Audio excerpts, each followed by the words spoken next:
Welcome to Clotheshorse, the podcast that knows that the future is human. I'm your host, Amanda, and this is episode 260.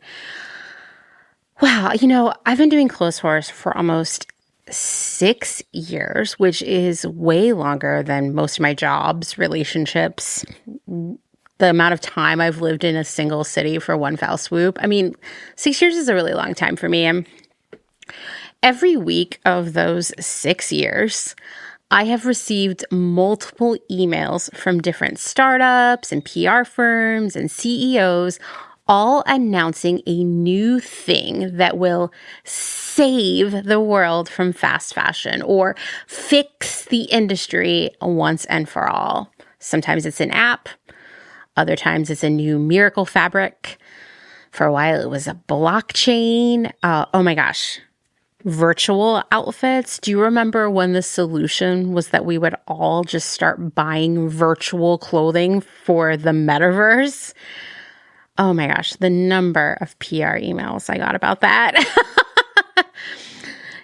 No matter what the contents of these emails are, which think about how many hundreds and hundreds of these I have received, possibly thousands over the past 6 years, the conceit is always the same, that technology will fix this problem that is fast fashion. And yes, I think technology can be a part of the solution. There's already technology out there that's helping.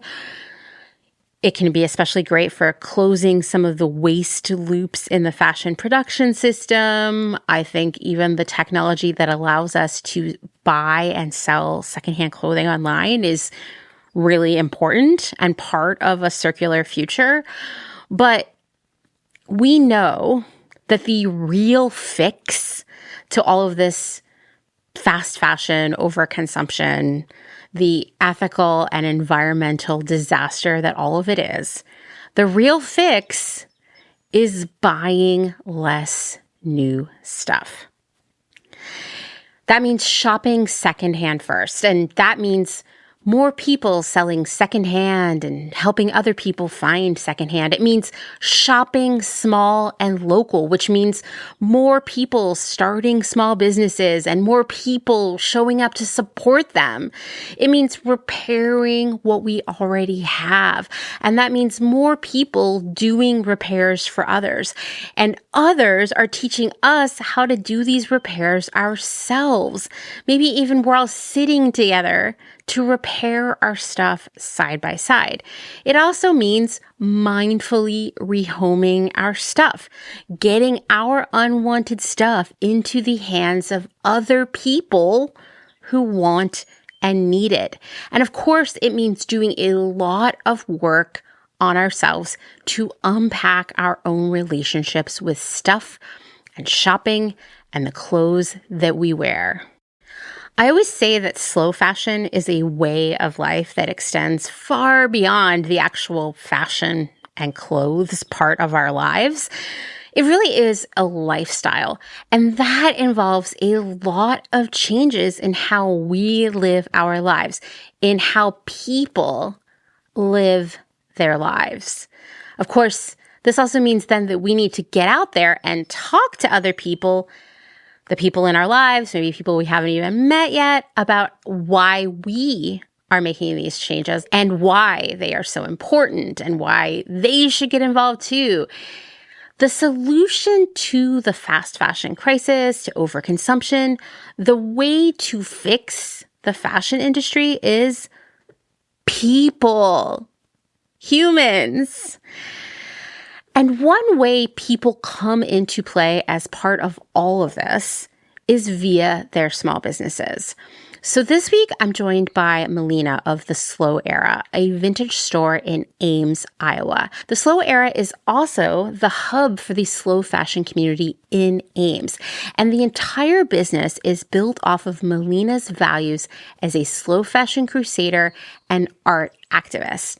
In this episode, we're going to talk about how Malena uses their own values as a decision-making tool for their business, why writing a business manifesto made this a lot easier, how they reconcile their own anti-capitalist beliefs with being a small business owner. That is a really interesting conversation. How they connect with and educate their customers and community via the business, how to avoid compromising your values in business, and how it will actually open doors and bring in more customers if you're loud and proud about what you stand for.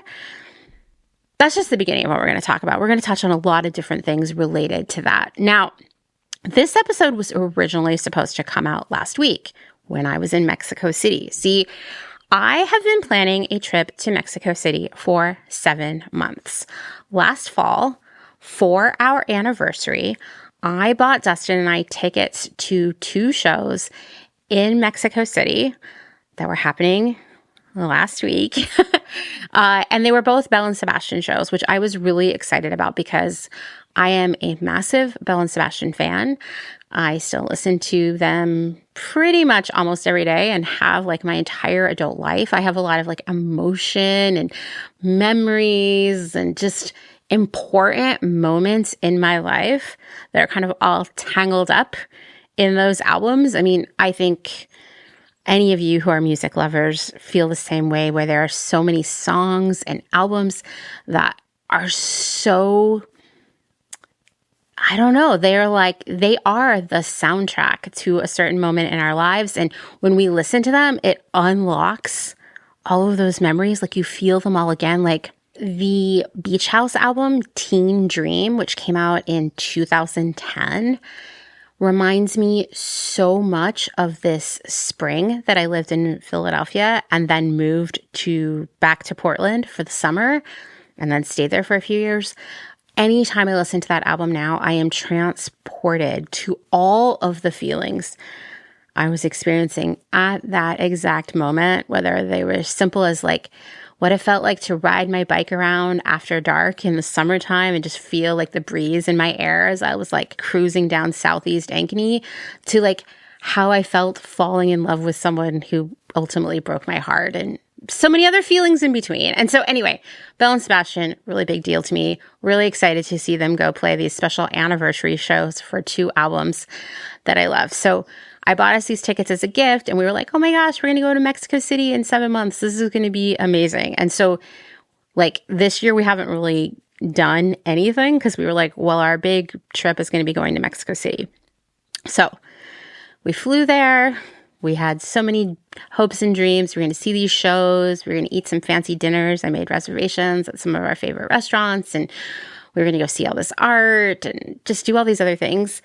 And 2 days into our trip, I got norovirus. I mean, like really bad norovirus. I think like the elevation always affects me anyway in Mexico City. I think it like was making it harder for me to like stay hydrated and get well. And so I spent the next 3 days just completely bedridden, could not leave the place we were staying, could not really leave the bathroom very much, had a fever, just miserably sick. And so I missed both shows. I canceled all the reservations. I ultimately only got to go to one art museum. And it was a pretty rough trip.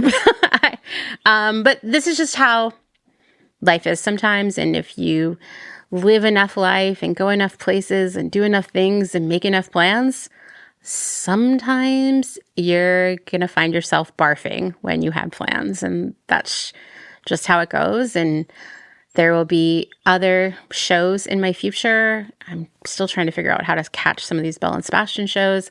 There will be other trips in my future, and hopefully I will be going to Mexico City again in the future because it's one of my favorite places in the world. But yeah, so last week I was planning on releasing this episode. I had all these posts in mind about it, and obviously all of that went by the wayside. I wasn't even on social media for more than a week. And you know what? I'll just tell you, I think it worked out for the best. Not the part where I missed the show and threw up and cried. And I mean, to be honest, I also like threw up so hard I peed on the floor of our bathroom. I mean, like, whatever. I don't care. It's happened to all of us. That part I could live without. But I will tell you, and we'll get to this in a few minutes, it actually maybe like worked out for the best that this episode pushed out a week later than I planned. One more update that I just want to give you before we jump into this episode. I'm sure you want to hear what's happening with Operation Snip Snip, aka getting all 15 cats in my colony spayed and neutered. Of the 15 cats in the feral colony, 11 have been spayed and neutered, and we are down to the last 4, which are impossible. One of them is Steve, who is Tim's brother, and we almost had Steve, but then Tim got in the trap instead, and he pooped in there, and then no one would get in the trap. So Steve, he's out there. Heathcliff, who we think is the father and or grandfather of many of the cats in our colony, I haven't seen him since we got back from Mexico City. I'm sure he will reemerge, but he's also on our list. The third cat is Minnie, who is a super feral female cat who I have been trying to trap really aggressively for months, and she just will not get in the trap. And I have to say, when we came back from Mexico City, I think she looks pregnant. So I'm going to be doubling down on that effort in the next week. I'm coming up with all kinds of tricks to try to get her. And lastly is Alexis, another female cat, actually Minnie's mother, who is, according to my nearest non-Amish neighbor, is the sister of Susan, who you might recall as the cat who was living in my spare bedroom for several weeks before we got her spayed. So my neighbor says that Susan and Alexis were abandoned here, like, I don't know, about a year ago by some people who just didn't want them anymore. And they've been living out there ever since, which makes me really sad because they're both like super tiny little fluffy cats. So I have been trying to get Alexis alongside Minnie really aggressively. Like, they were my top priorities because last year Alexis was pregnant, had 7 kittens in our yard and abandoned them all. And despite our best attempts, none of them made it. And we were like, we can never go through this again. Alexis can never go through this again. We're going to get Alexis. And so I have been trying all these tricks to get Alexis. She wouldn't even get near the trap. It's like she knew. And then finally, she did get in the trap one day because then she had 5 kittens later that day in our spare room. So right now, Alexis and now 4 kittens, one of them passed away, they are living in my spare bedroom. My goal is that when the kittens are weaned, Alexis gets spayed, and maybe if she likes me enough, I'm working on it really hard. We've been slow blinking with one another, which is a big step. If Alexis would like to, she will continue living in the house with us. And then we will find homes for the 4 other kittens who, by the way, are all very adorable. They're all fluffy as far as I can tell. Just like their mother, just like their Aunt Susan. So if you or someone you know is in the market for an adorable Clotheshorse endorsed kitten, reach out to me. But I will say, I have a feeling all of these kittens are like supermodels, and they're going to go to really good homes. People are going to be like clamoring for them, I hope. But who knows? Dustin was like, what if we just double the amount of cats we have in the house? And I was like, no, we can't do that. Anyway, don't let me keep all these kittens. So the operation continues. That means all the merch on the website is still 50% off with the promo code The Price is Right to help cover the cost of kittens and surgeries and transport and laundry and extra special food and traps and all this other stuff that continues to go on. And also, I hate to say this is upsetting to me actually. Last night, I was outside and there was a kitten sort of across the yard. Not a kitten, a cat. Sorry, let's not get ahead of ourselves. There was a cat across the yard who did not look familiar to me, and I didn't want to go up and scare them. So Dustin took a picture of them with his phone and we zoomed in. And it is a new cat that we have never seen before, who is calico with white paws, So now I'm going to try to trap her next week. The battle never ends. Merch is going to be on sale for the rest of time at this point. Okay, that is the update on cats, on norovirus, on Mexico City, on where I've been, all that stuff. My conversation with Malena is long, so I want us to jump right into it. And afterwards, I'll be back to talk about Everlane and the importance of our personal values.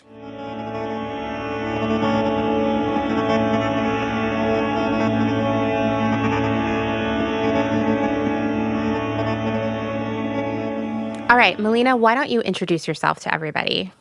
Hi, my name is Malena. My pronouns are she, they, and I own the Slow Era located in Ames, Iowa. I am so excited to talk to you today because, as I was telling you, I get emails every week from people who are they're trying to develop like apps or AI tools that are going to like fix fashion. And honestly, like in the 6 years I've been doing Clotheshorse, like those emails have come every week. Like I laugh to think that like 6 years ago, people were like, oh, we're going to use blockchain and that's going to fix fashion. Like there's just like been all this stuff. And, you know, my thought on that is like, listen, there are some great tools out there already that I think help people buy less stuff, buy more mindfully, find secondhand stuff more easily. Totally has revolutionized how we can have access to secondhand stuff. So that part is amazing. But like I am pretty dubious that what's going to fix fashion is like another app that helps you organize your closet or an app that helps you make outfits out of things you've thrifted. Like that's what your friends are for, right? And you know, I do think that there are ways in which technology can be a powerful tool for like, quote, fixing fashion, but it's going to be more like, you know, rethinking, rebuilding the supply chain that moves secondhand goods around the world. And it's going to be reaching more people to get them to shop secondhand most of the time. And honestly, beyond all of that, it's probably that like a lot of us need to go to like intensive therapy to undo our consumerism. Right. But like, you know, the thing that I tell people all the time is there is so much work to be done to solve the problems of fast fashion and overconsumption. But the work that needs to be done has to be, and like, pardon like the military metaphor here, but it has to be like boots on the ground, like us out there IRL in the communities doing work and connecting with people. And that's why I feel really passionate about small businesses like the Slow Era who make sustainability, you know, ethics, their values a key part of the business and are actually out there connecting with people in real life and kind of bringing them into this like slow fashion revolution, right? Absolutely. So today we're going to talk about the Slow Era, what you've learned as a person who we're going to say the word values like 1,000 times in this conversation, at least, about how taking your values that are rooted in slow fashion, how that has, you know, in some ways made running a business easier, in some ways harder, but why you do it and what's come out of it. Yeah.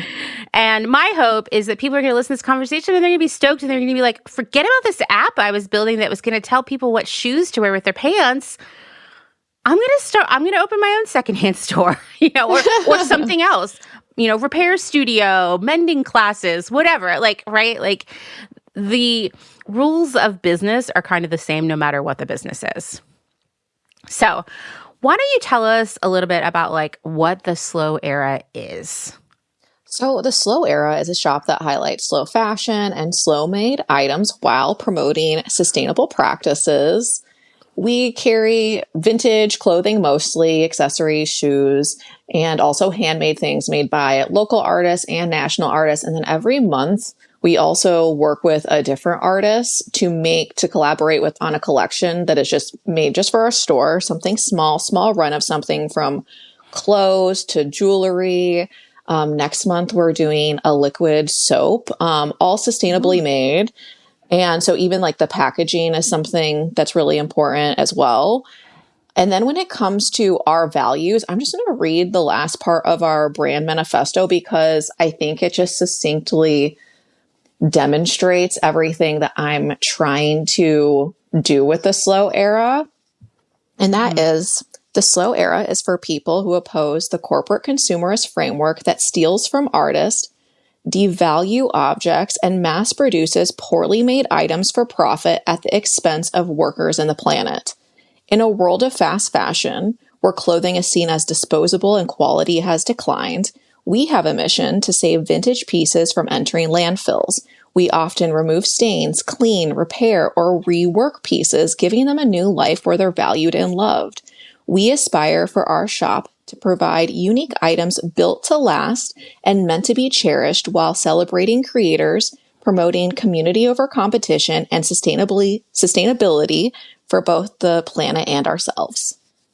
I mean, that's amazing. And I know, spoiler, I know it took you a long time to write that. There were a lot of back and forths and revisions, and it's amazing. But like, imagine, first off, most people would not believe that a business could be operating under those values, right?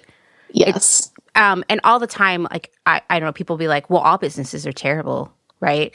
Because they're selling things. And there's, my personal favorite, there's no ethical consumption under capitalism, which can be used as an excuse to do a SHEIN haul, but can also be used as a way to shit on small business owners. It's really versatile. Yes. And I think that is really interesting that for everyone who's listening, I have known Malena now for 3 years-ish. Yeah, it's wild. It's wild. It went really fast. And I have seen the slow era just turn into this much bigger thing than it was 3 years ago. It wasn't even called the slow era then. No. And, I've seen you go on this journey, but I know that along the way, aligning your values with starting a business, there was probably tension there for you. How do you, because you're obviously an anti-capitalist, right? Yes. You have very far left values, like many of us here in the slow fashion community. How did you reconcile, I am having a business with, your uncomfortable feelings with capitalism? Yeah, it was not easy at first because I also have an art activist background. So I was making community-based artwork before this, and I hated gallery settings and just selling my work for profit. I had no desire to do commissions or make even sellable work.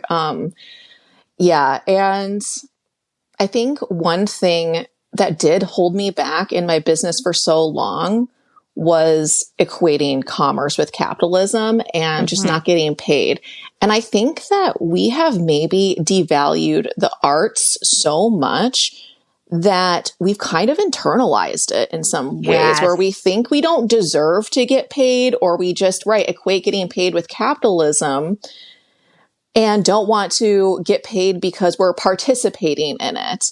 And this really held me back for a really long time. When it came to pricing things, getting paid what I'm worth, just giving away things for free, but still wanting to pay other people. I think a lot of people wholeheartedly agree that artists and creative people should be paid for their work, but think that they're the exception somehow. Yeah. I mean, when you and I were talking about this before, I said, I feel all of us on the left are allergic to getting paid somehow, or less even us getting paid, but other people getting paid. And then, we judge people who are getting paid, and then therefore we feel bad when we get paid. And, this is just such a common recurring conversation here in the Clotheshorse world. A few years ago, it was around the time actually I met you. I got an email from a listener who, it came in early December, and I read it and I was like, okay, I need to think about this, because my first response was I'm enraged. And then I had COVID. I got to lay in bed and think about it while I had a fever for like a week. And then I got to stew on it while I was like packing up all of our stuff to move across the country. And then I got to think about it even more while I was driving across the country with Brenda, like all the way from Texas to Pennsylvania. So days of driving, like stewing on this and talking about it with my friend Christine. And the gist of the email was basically like everyone who makes and sells things, so that would include artists, by the way, should stop making and selling things because it's bad for the planet. And instead, they should all get re-educated and become engineers or nurses or doctors, do something that is, useful to society. And then it would be like a better world. And conversely, like I should stop having people on the podcast who have small businesses. And I should also stop taking ads from small businesses, which would mean that I don't get paid when I have a guest on the show, but the small amount of money I get from ads covers the cost of making this podcast. So this person was basically like, I think everyone should work for free. I guess is like the moral of the story. And as you can expect, I was like really not happy with that email. That's so frustrating to hear. And it totally aligns with, the defunding of the arts and that this is not these degrees, these skills cannot be used professionally, when it's like me going to art school was actually one of the best decisions I ever made in so many ways, but also for my business. Business relies on so much creativity. Mm-hmm. And also this person, it's like, do you not like being entertained? What about like all the music you consume, the movies, the TV? Like the world would be so ugly and boring if we didn't have art in it. I think, unfortunately, there is this view of people who are into like sustainability, environmentalism, slow fashion, et cetera, that we are joyless people who just suffer through our day-to-day lives. Every single moment is just like utilitarian and devoid of joy. That's from people who are on like the other side of this sort of spectrum outside this movement. And then conversely, there are people within it who are like, yes, we should be absolutely joyless and sacrifice everything at the expense of ? I remember a friend posting a few years ago, like photos from a vacation on Instagram, and someone being like, I haven't seen my family in like 7 years because of the carbon footprint of traveling. And I was like, dude, this is like not acceptable. Like you cannot sacrifice all of your joy in your life for I don't know, ? What you think that's going to achieve, really. And I think it goes back to this idea of like us searching for some sort of like ethical purity that does not exist. I completely agree. That right? Ethical purity part, and it's unsustainable emotionally, mentally. We need joy to carry us through. Like that's one of the things about the slow era as well. I created the environment itself and the branding with joy in mind. It's very colorful inside. And I live in Ames, Iowa, where it's cold half the year in the Midwest. And we have people who come in the middle of winter and say, I just needed to come in here and get some color.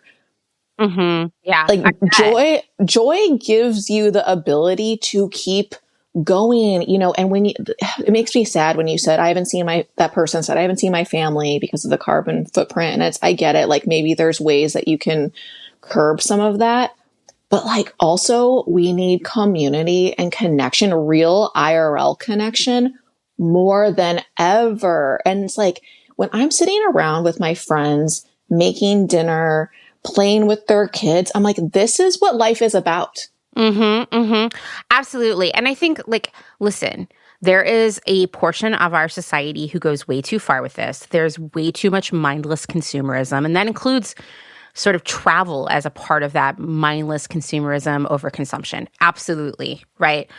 It's up to us to see where those lines are and, stay within those lines. Sure, like make a committed effort to not thoughtlessly just travel all the time and buy a ton of stuff. But I think that there is this good middle ground where you are still living a life of joy and happiness while also making really impactful ethical decisions. And I think that we just live in this like all or nothing kind of time where it's like you're either like sitting at home and not using any electricity, so sitting in the dark wearing like a burlap sack, or you're like traveling around the world in a private jet. You know, like, Right. I think that like we need to realize that like there is a whole spectrum here in which we can live our values, but also like be mitigating our impact. And you know, I say a lot, like when I'm talking to people about small ways they can make radical difference. One of them is shopping small, right? Because that money stays in the community. It's way different to come and spend $50 at the Slow Era than to go give $50 to Amazon in like so many different ways. Right. You know? And when you and I were talking before, like what is your like one of your goals for the Slow Era? It's like to make enough money so you don't have to work as much. Yeah. And I would say even really right now, like, because I know the behind the scenes of the Slow Era, it would be for you to get paid for your work. You know, Yes. like that's step one. And, tell me, like, I don't know, when we were, you and I met originally because you were coming to the Small Biz Big Pick classes that I was teaching with Courtney. And one of the things that I talk about there is like profit is not evil or bad or something you should be ashamed of. Profit is what allows you to pay yourself for your work, have health insurance, hire people and give them good jobs. It's not the same when the Slow Era makes a profit as when like Amazon makes a profit, right? Exactly. And where that money actually goes, which is like away from most people to like one person. How are you getting like more comfortable with that idea that like you need to make a profit to keep your business going? Yeah, because at the end of the day, that's what enables us to do the work. It's so draining to be working without any payoff, right? We've talked about how, sometimes we can trade or whatever, and that is great and that's fine, but that doesn't pay the bills. That doesn't pay our rent. And, the thing that was, I mentioned this earlier, that was a turning point for me was unpacking the difference between commerce and capitalism. And this is also the difference between, spending money at a small business versus Amazon or Walmart and these big corporations. They are really participating in commerce under capitalism. Commerce is simply, it's an organized system for exchanging goods or services for money or objects. The economic system that commerce exists under, such as capitalism, affects commerce through rules and regulations. And capitalism is specifically an economic system where profit is the ultimate goal no matter what, regardless of how you get it, where that inevitably requires people and the planet to be exploited for that profit. So it's like what with the Met Gala that just happened, one of the things I keep seeing is like how Amazon, there was like a lawsuit against Amazon where their workers had to pee in bottles. Like, are you kidding me? The richest man on earth cannot pay his employees a living wage, and same with like Walmart. Most people are on government assistance. And like all of one thing I always point out as well when it comes to, selling vintage versus fast fashion is the inherent value of vintage. It's something rare. It's something that is made so much better than something you're going to get made today. And it has already lasted the test of time and will continue to, especially if we mend it and take care of it. But it's like, how can someone make a profit? How can a business be a multi-million-dollar business by selling a t-shirt at $10 or $20 without exploiting people, without exploiting natural resources? Yeah, no, I totally agree. I mean, and like, I'm just going to say that I'm actually glad that people are finally like questioning the Met Gala because I have felt uncomfortable with it for a really long time. Like, of course, we should be like, there should be, money to support the arts around the world, not just the costume department at one museum, but why does there have to be a big gala to support the arts? that right? money could, oh my gosh, so much money that's poured into that could go into art programs, nonprofits, grants for artists. I mean, just giving money to a straight up real person in your community, you know? Totally, totally. And I was also like, I work with a lot of small business owners.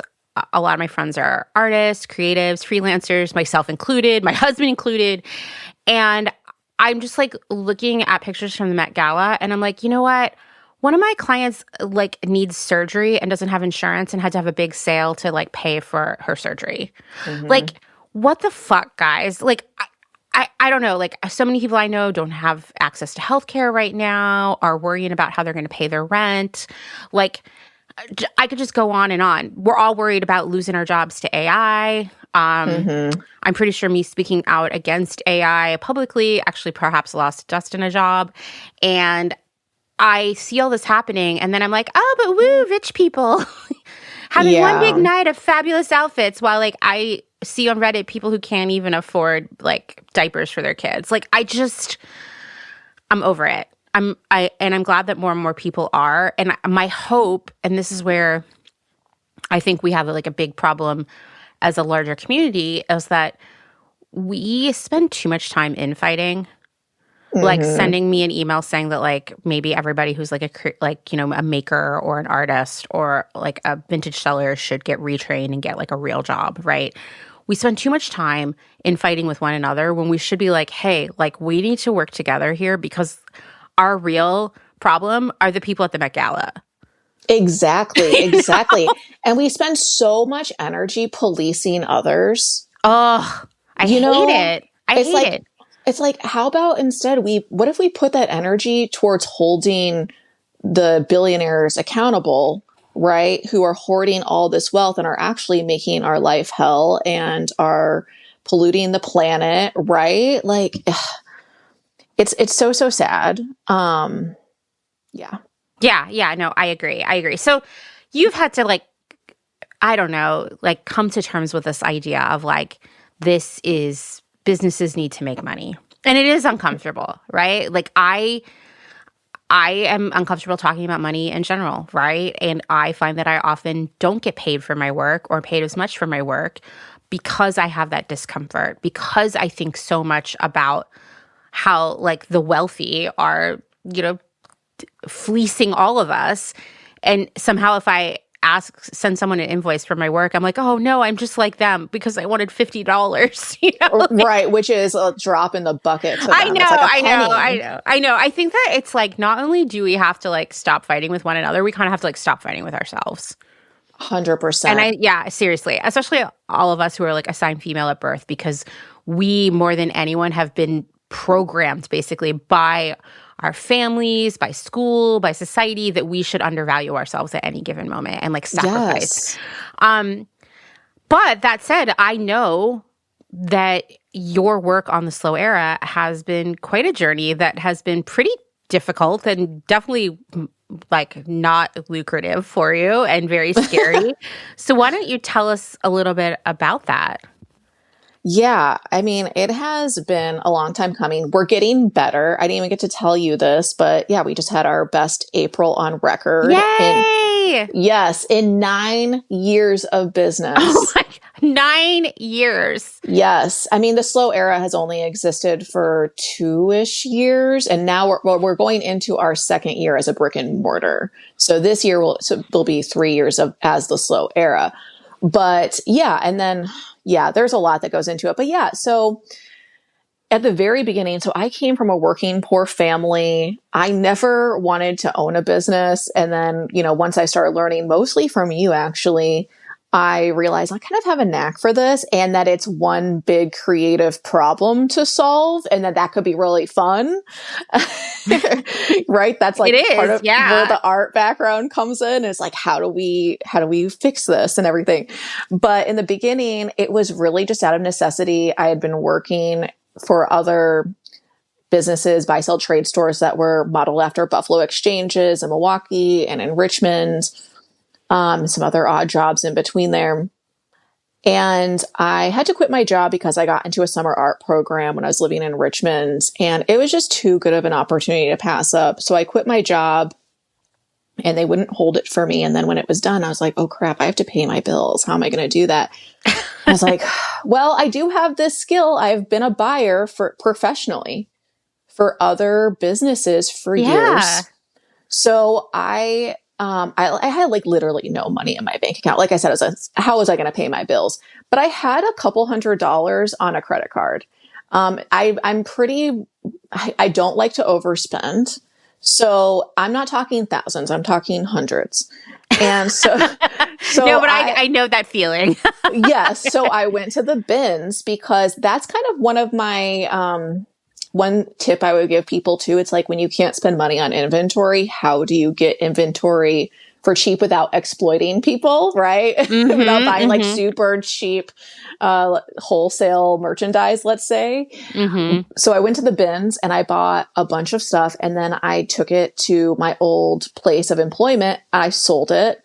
And I also started my Depop, my Etsy, my eBay, started selling online.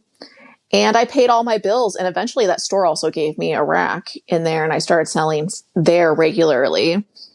But I bought a printer, mailers, all of that with my credit card in the very beginning. And I just kept doing it because I was like, okay, but I was also doing it part-time. I did not know how long I wanted to do it. And I just pretty much did it out of necessity. So yeah. And then my boyfriend, who's now my husband, he got a job offer in Indiana. So we got married and moved, and he was making a little bit more money. So I said, what do you think about me trying to do this full time?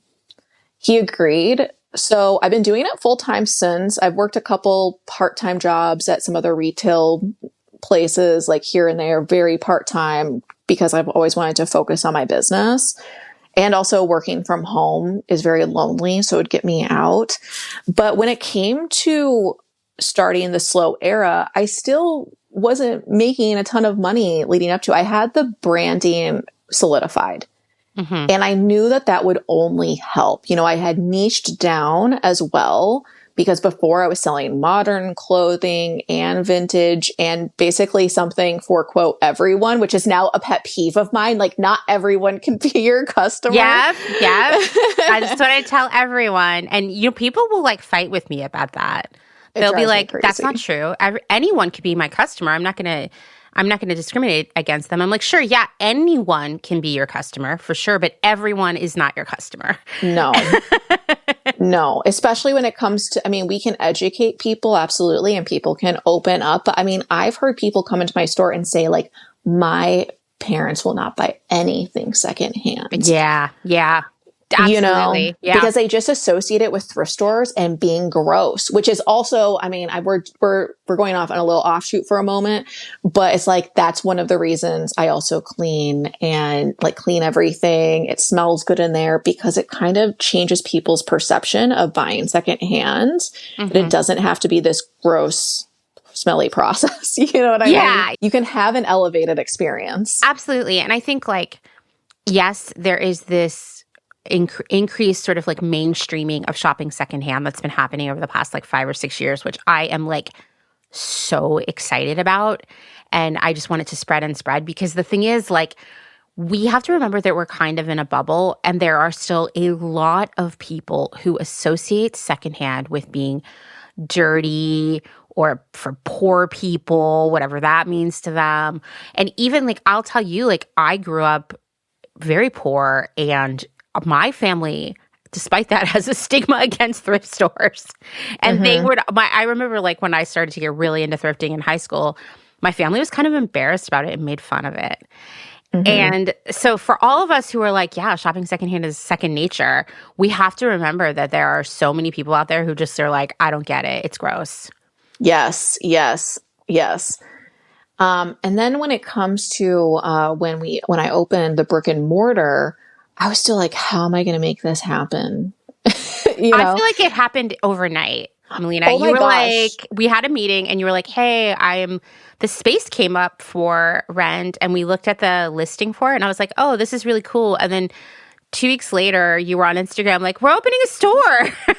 Oh my God. Like, it's unbelievable. This is just the process of finding the storefront changed my life. It changed my whole perspective on life because I realized that, like, just as like, what's most common is people expect the worst to happen. Like, oh, me too. I'm that way. Right. We expect these random surprises where, right, the next shoe to fall or boot to drop or whatever the saying, how it is.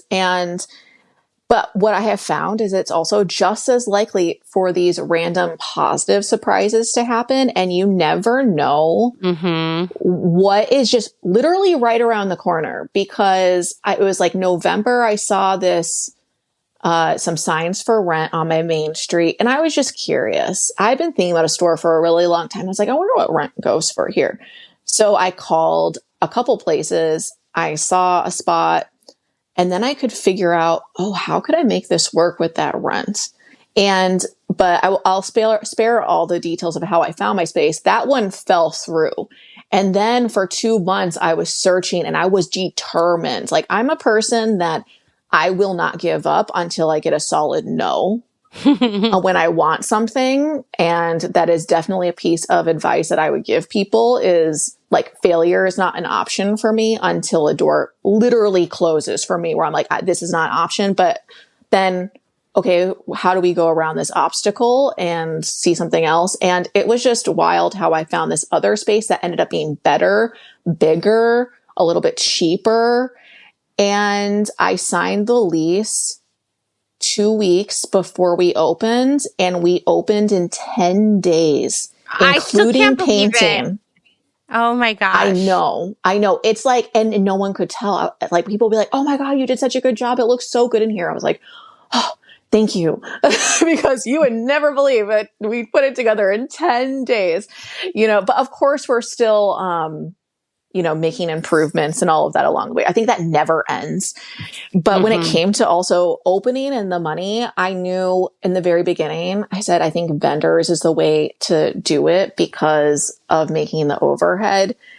And I didn't adequately plan for, like, the space in that. And that was something I learned along the way. Like, now with the space that we have, I only have one vendor because it just isn't.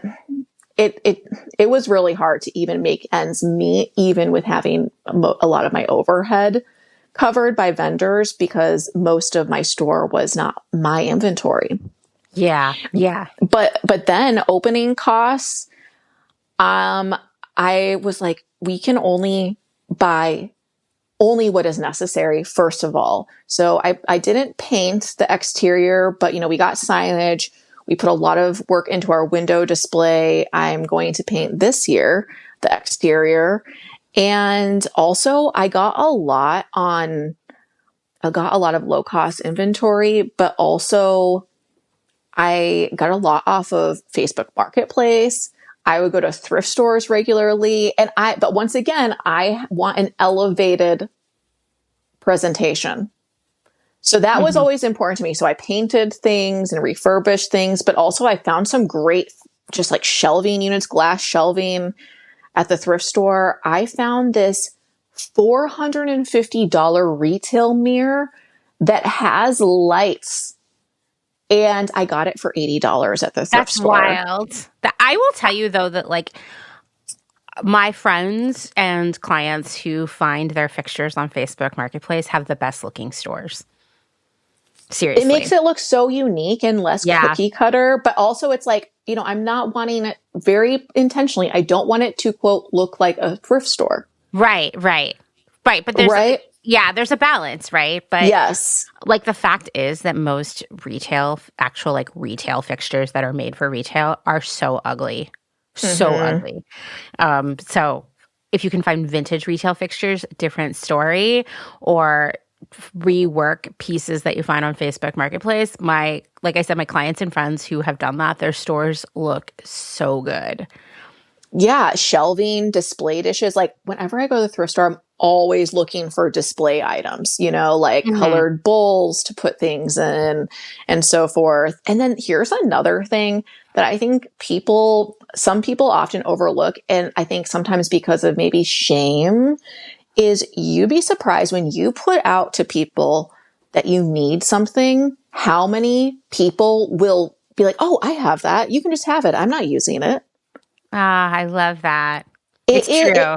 That blew my mind. That was one of the things that was so overwhelming to me when I opened the store was I was just overflowing with gratitude. Like people I barely knew, people I did know.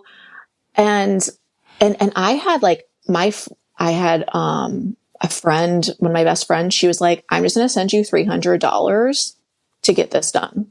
Wow. And I was like, yep, exactly. Like you just never know. When I did that art program, I had a friend who paid for my entire art program, thousands of dollars. Wow.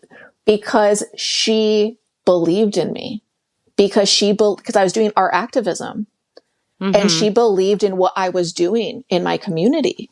So she was like, as long as you just keep doing community-based work, I'm going to give you this money, no strings attached. Because I was like, I can't pay you back. And she was like, don't worry about it. That's amazing. You just never know. And I'm not saying like, try to take from people. That's not what I'm saying, but when you just open up that, like, maybe I can receive some help and that's okay. And don't expect anything. That's also a part of it. Have no expectations. But you'd be surprised how generous people will be, especially if they believe in your work. And I think this could be a good segue into the political aspect of it. When I was in art school, I had this professor and mentor named Nicholas Lampert. He's also an art activist. And I remember this was when I was like baby art activist, right? I'm like in college learning. And I remember I interviewed him for another art class because we had to interview an art professional that we admired. And one of the questions I asked him that stuck with me was, I said, when you make political artwork, does it deter people? And he said, absolutely not. It's the opposite. That's amazing. Yeah, I think it's true too. I mean, I have this conversation over and over with my clients and my students these days, which is just like, people support you, whether it's buying your art or coming to your store, buying the things you're selling, because of who you are, because you are a human, your humanity, your creativity, what makes you you is why they show up and support you. And that is so more important than ever in an era of like massive, like, mega corporations and AI. Like humanity is more valuable than ever. And I mean, I'm sure you have found yourself in this trap in the past too, Malena, where you're like, I don't even just like writing a caption for Instagram or something on your website, and you start saying like, we do this, we are that. I fall into that all the time, even still. I mean, for me, coming from like a corporate background where it's very team focused, it's always like we. I remember doing an interview with someone once, and they were like asking about like things I'd done in my last job, and I was like, oh, well, we did this, and the results were that, and I just was listening to all this stuff, and they were like, okay, well, what about like stuff that you did? And I'm like, oh, no, that's all stuff I did. And they said, well, you said we. And I'm like, I guess because like that's how I've been taught to speak about accomplishments, like, but like, I think that more than ever, like, hey, be like I am a human. I did this. It took this much time. I did this work. I think that it is so important. And I think one really essential component of that is like, I am a human and this is what I believe in. This is what I stand for. This is the filter I use for making my decisions. And when we got started, you read some parts from your manifesto, which is something that I make everyone do who works with me, is sit down and write, like, what do they stand for? Who are they? Because that's their business, right? What does this business stand for? And I think it's really important because it helps you filter out decisions, right? But it also is something that you need to be like projecting outwardly and sharing with your customers, right? And like you actually put up your whole manifesto in your store. Yeah. And, you and I were talking about, like, when we were preparing for this, we talked about how, like, being an artist, being a small business owner, gosh, having a podcast, all of these things are really hard work, right? And they eat up a lot of the oxygen in your life for a long time, right? Like, you sacrifice to do these things. Yeah. And the only way that feels possible is if you really are building what you're doing off of your values and standing for them, like, every day.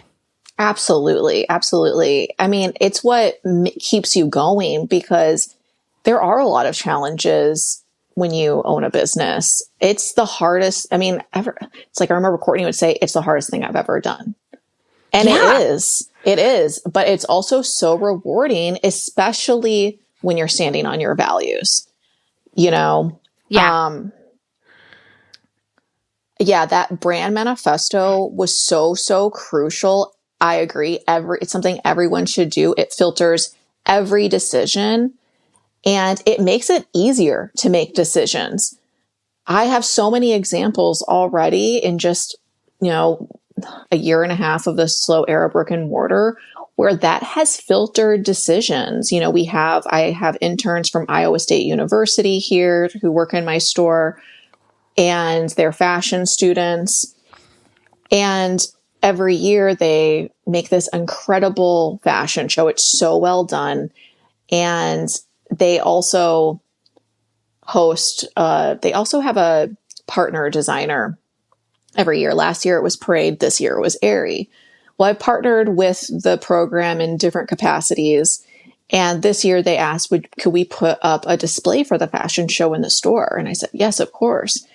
And then when they mentioned it was Aerie, I said, well, the only thing is we can't promote Aerie in the store because we are always educating about how detrimental fast fashion is to the planet. And we are always promoting slow fashion and mending. And that's a part of our brand's identity. And if we would promote a fast fashion store, then it's like, all of what you say means nothing.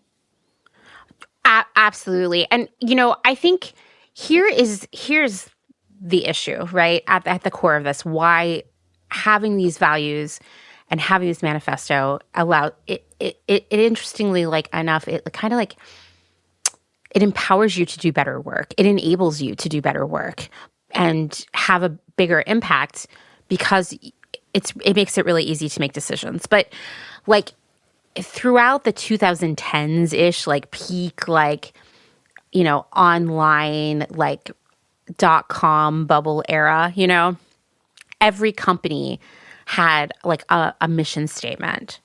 Even if their real mission of the business was selling clothes. Like, seriously, like, when I worked at Nasty Gal, we had a mission statement that we had to chant at the beginning of every all hands meeting. And it was, like, written in a mural in the cafeteria. And it was something so vague. It was like, we're on a mission to empower all women to live their best lives. Like, what? What does that even mean? We sell clothes. We sell clothes made by exploited women. Like this isn't a filter for anything, except that maybe it means we don't sell men's clothes. And I have been thinking a lot about companies' values, what they are, and when you can see them. And, like, I think a great example here is, like, Target, right? Like, what are Target's values? Nothing. What does Target stand for at this point? Exactly. They had a whole Pride collection. And then last summer, they pulled their Pride collection because of all the anti-LGBT sentiments in politics. The same thing with getting rid of all the DEI policies. Like, what they showed is, like, for one, I'll just say, like, I haven't gone on the Target website to look to see if they have, like, a mission statement or values, but I will probably do that while I'm editing this episode. As far as I can see, Target's mission is to just make a lot of money, right? Or, like, another great example of, like, people running a company that seems to be value-driven, but perhaps the values were just a marketing story. A great example is Allbirds, the quote-unquote sustainable wool shoe brand. And I always was like, I have an issue with Allbirds. Like, I knew it was not this, like, sustainable brand that everybody believed it was. It was started by two guys who were like kind of like tech bros who were like, sustainability is a thing, right? And no one's making sustainable shoes, so we're going to do it. But they weren't necessarily like, we're hardcore environmentalists here, like looking to make a difference. It was like, we want to make money, right? Right. And, for a while, they brought in a ton of money. They opened up a bunch of stores. And when I say they brought in a ton of money, I mean not sales, like investment from like VC. And you would go to their stores and it would be like 95% places you could take photos for Instagram, and then 5% of it was a shelf of shoes. And already I was like, this is a clear indicator that this is not a brand that is driven by this value of sustainability. It is a brand that is driven by marketing. The fact that like their store is mostly just Instagram backdrops, Right. And there were over the years a couple lawsuits that accused them of greenwashing. More and more people sort of like fell out of love with the brand. They didn't really like innovate or do anything new, and their sales dropped. And then last year, they sold their intellectual property to another company, which means another company is now making their shoes under the brand name Allbirds, but they are not made by the original company, whatever that might mean in this situation, because we know that Allbirds was doing a fair amount of greenwashing. But I would expect that probably Allbirds' intellectual property was bought by yet another brand that buys up brands and then, enshittifies them even more, which we talked about a lot here on Clotheshorse. But then just like a few weeks ago, Allbirds, the original Allbirds, not the company that bought the intellectual property, said, hey, guess what? We are rebranding as Freebird AI, and now we're an AI company. Right, makes there, no sense. I know. Right there, you're like, okay, because I was like, yeah, duh, guys. Like the founders of Allbirds and the executives there were never like, we're here to save the planet. They were here to make money. Mm-hmm. Like there were not really values behind that company. Or I was telling you when I worked at my worst job ever, the feminist brand. That company wasn't started by people who felt passionate about feminism or even passionate about clothing. They came from Nike, from the marketing department at Nike. Mm-hmm. And they were of this feeling that marketing is the most important part of the business, not what you sell, not even who you sell it to. But if you did the right kind of marketing and you got the right celebrities involved and paid the right influencers, then you would be a successful brand and make a lot of money. And that meant that they did a lot of really foolish things all the time that were indicative of this company sort of being devoid of values, or the values of the brand being like to make money no matter what. I mean, the CEO literally said to me in an email, my number one goal is profitability. And that's when she was telling me that no, they were not going to provide us health insurance for yet another year. Capitalism. I know. And it would be true though. Like when you are not even passionate about selling clothes, and that's ostensibly what your business is, what that means is you don't have great clothes and they don't fit very well. The quality is poor. Customers have a bad experience. When you don't really believe in feminism, but it's your marketing story, you're going to make a lot of mistakes that over time pull back the curtain on you not really being feminist either. One was like underpaying people, especially women, and trying to get as much free labor out of women all the time. And that stuff came back to bite them in the butt over and over again. And like I could sit here for like 2 hours and just give you lists of more companies that are doing like a similar thing or have been doing a similar thing.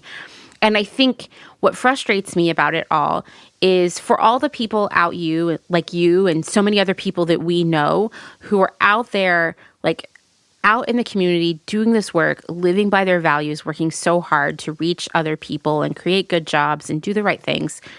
There are these other companies who are like, don't believe these things at all, but use them as marketing stories. And it sours people on what you're doing. Because if they can't trust Target or Allbirds, why should they trust you? Right, exactly. I mean, people can always eventually see through this facade. And the other thing I was thinking about when you're talking about this is what an insult it is, not only to the workers, of course, but to the customers. They think that if we market hard enough, if we say things enough, people will believe it, right? It's like, oh, we can just market that we're a feminist brand, but it's like, what about actual feminists? They're going to be able to see through your BS. Yeah. The people who actually believe in these things. Absolutely. I mean, as an actual feminist working at that brand, I mean, it was like chipping away at my mental health every day. Like, I was like, I feel like I have to go in there every day and be the voice of like values and ethics, Yes. And like, no one wants to hear it from me. And even when I was at Nasty Gal, where ostensibly we were this like girl boss feminist brand, like I would be the one in the meetings being like, hey guys, we can't do that. That's fucked up. That is not feminist, or that is really racist, or that's cultural appropriation. All these other things that are recognizing, right, and changing are part of feminism. And people would be like, whatever, I don't want to hear it. Like, it was really, really hard. I can't even imagine as a business owner, I have all of these values. I, in early college, found feminism and it changed my life in so many ways, coming out of a patriarchal, high demand religion. But I want my employees to point out if I'm not living up to my values. That's one of the things we talk about on day one. Mm-hmm.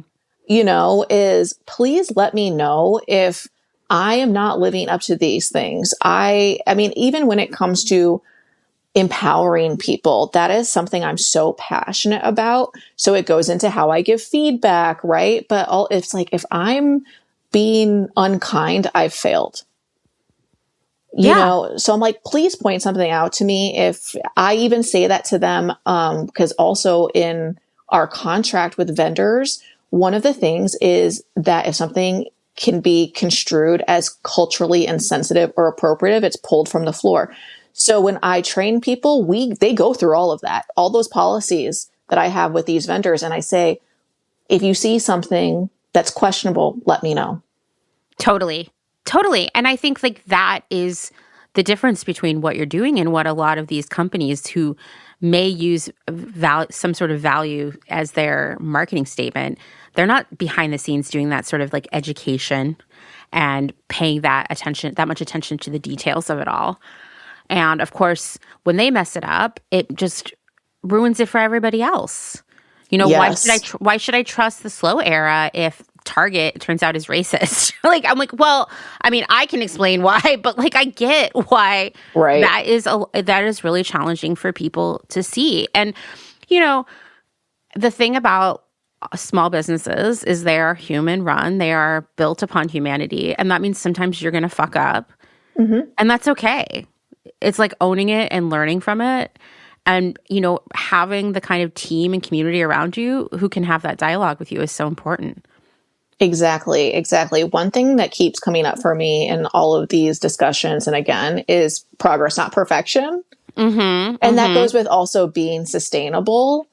Don't be dismissing, right? There's no ethical consumption under capitalism. Try our best.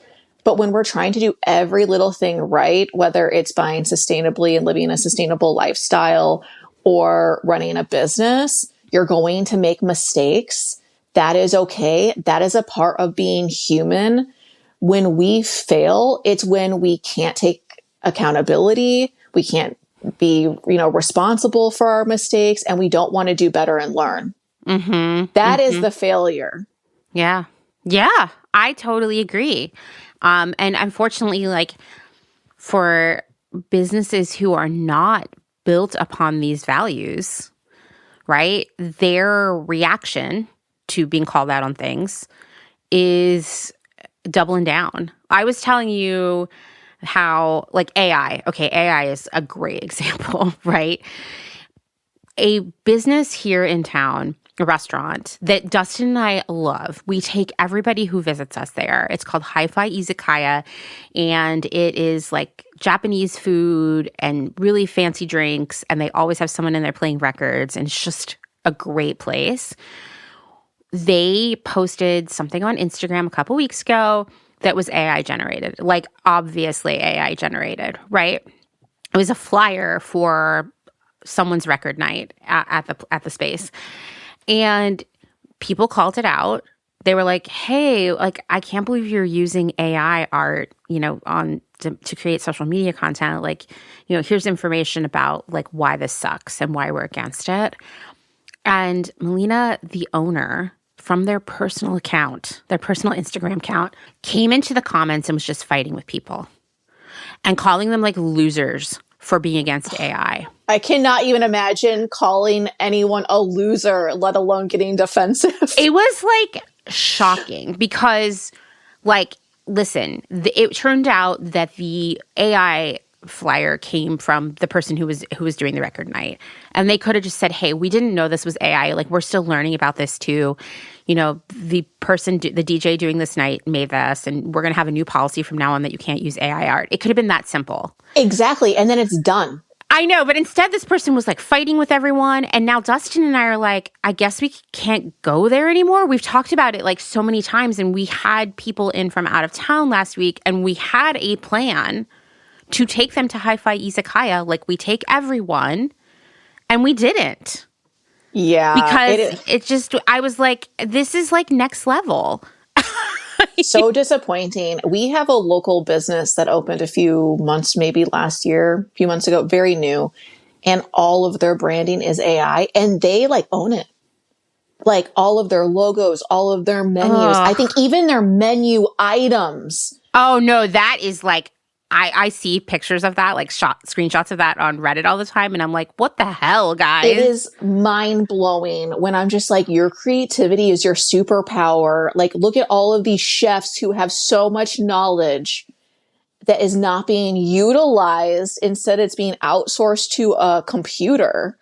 I say this all the time when we're like looking into businesses and like what they're up to. And I always say, where there's smoke, there's fire. Like, if there's one thing going on, like there was allegations of them stealing from one artist, right? Like, okay, well, if they're doing that, there's other stuff going on behind the scenes for sure. Like, they're being horrible to employees and exactly. Who knows what else. And seeing the owner of the Hi-Fi Izakaya like fighting with people on Instagram about this AI flyer, I was like, oh, so this is probably a horrible place to work.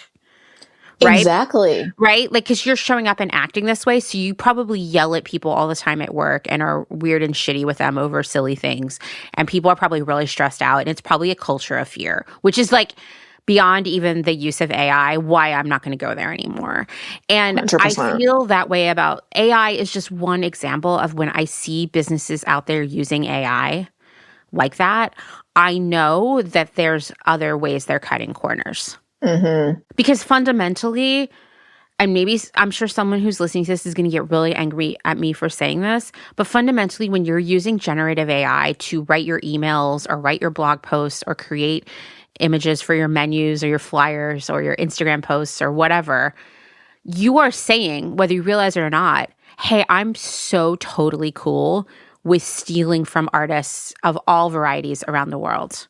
Because it has to pull. Right. And I don't respect their creativity, their labor, their passion, their talent. Like, I don't respect that. To me, it's just a commodity that I don't want to pay for.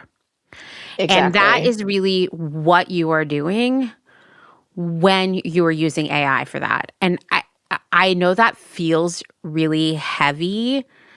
And I'm going to tell you, like, I see the same sort of conversations happening on social media about AI that we've been having about fast fashion for years, where it's the same, like, defense mechanisms that come up, right? Like, well, there's no ethical consumption under capitalism, so I may as well use AI to make my flyers.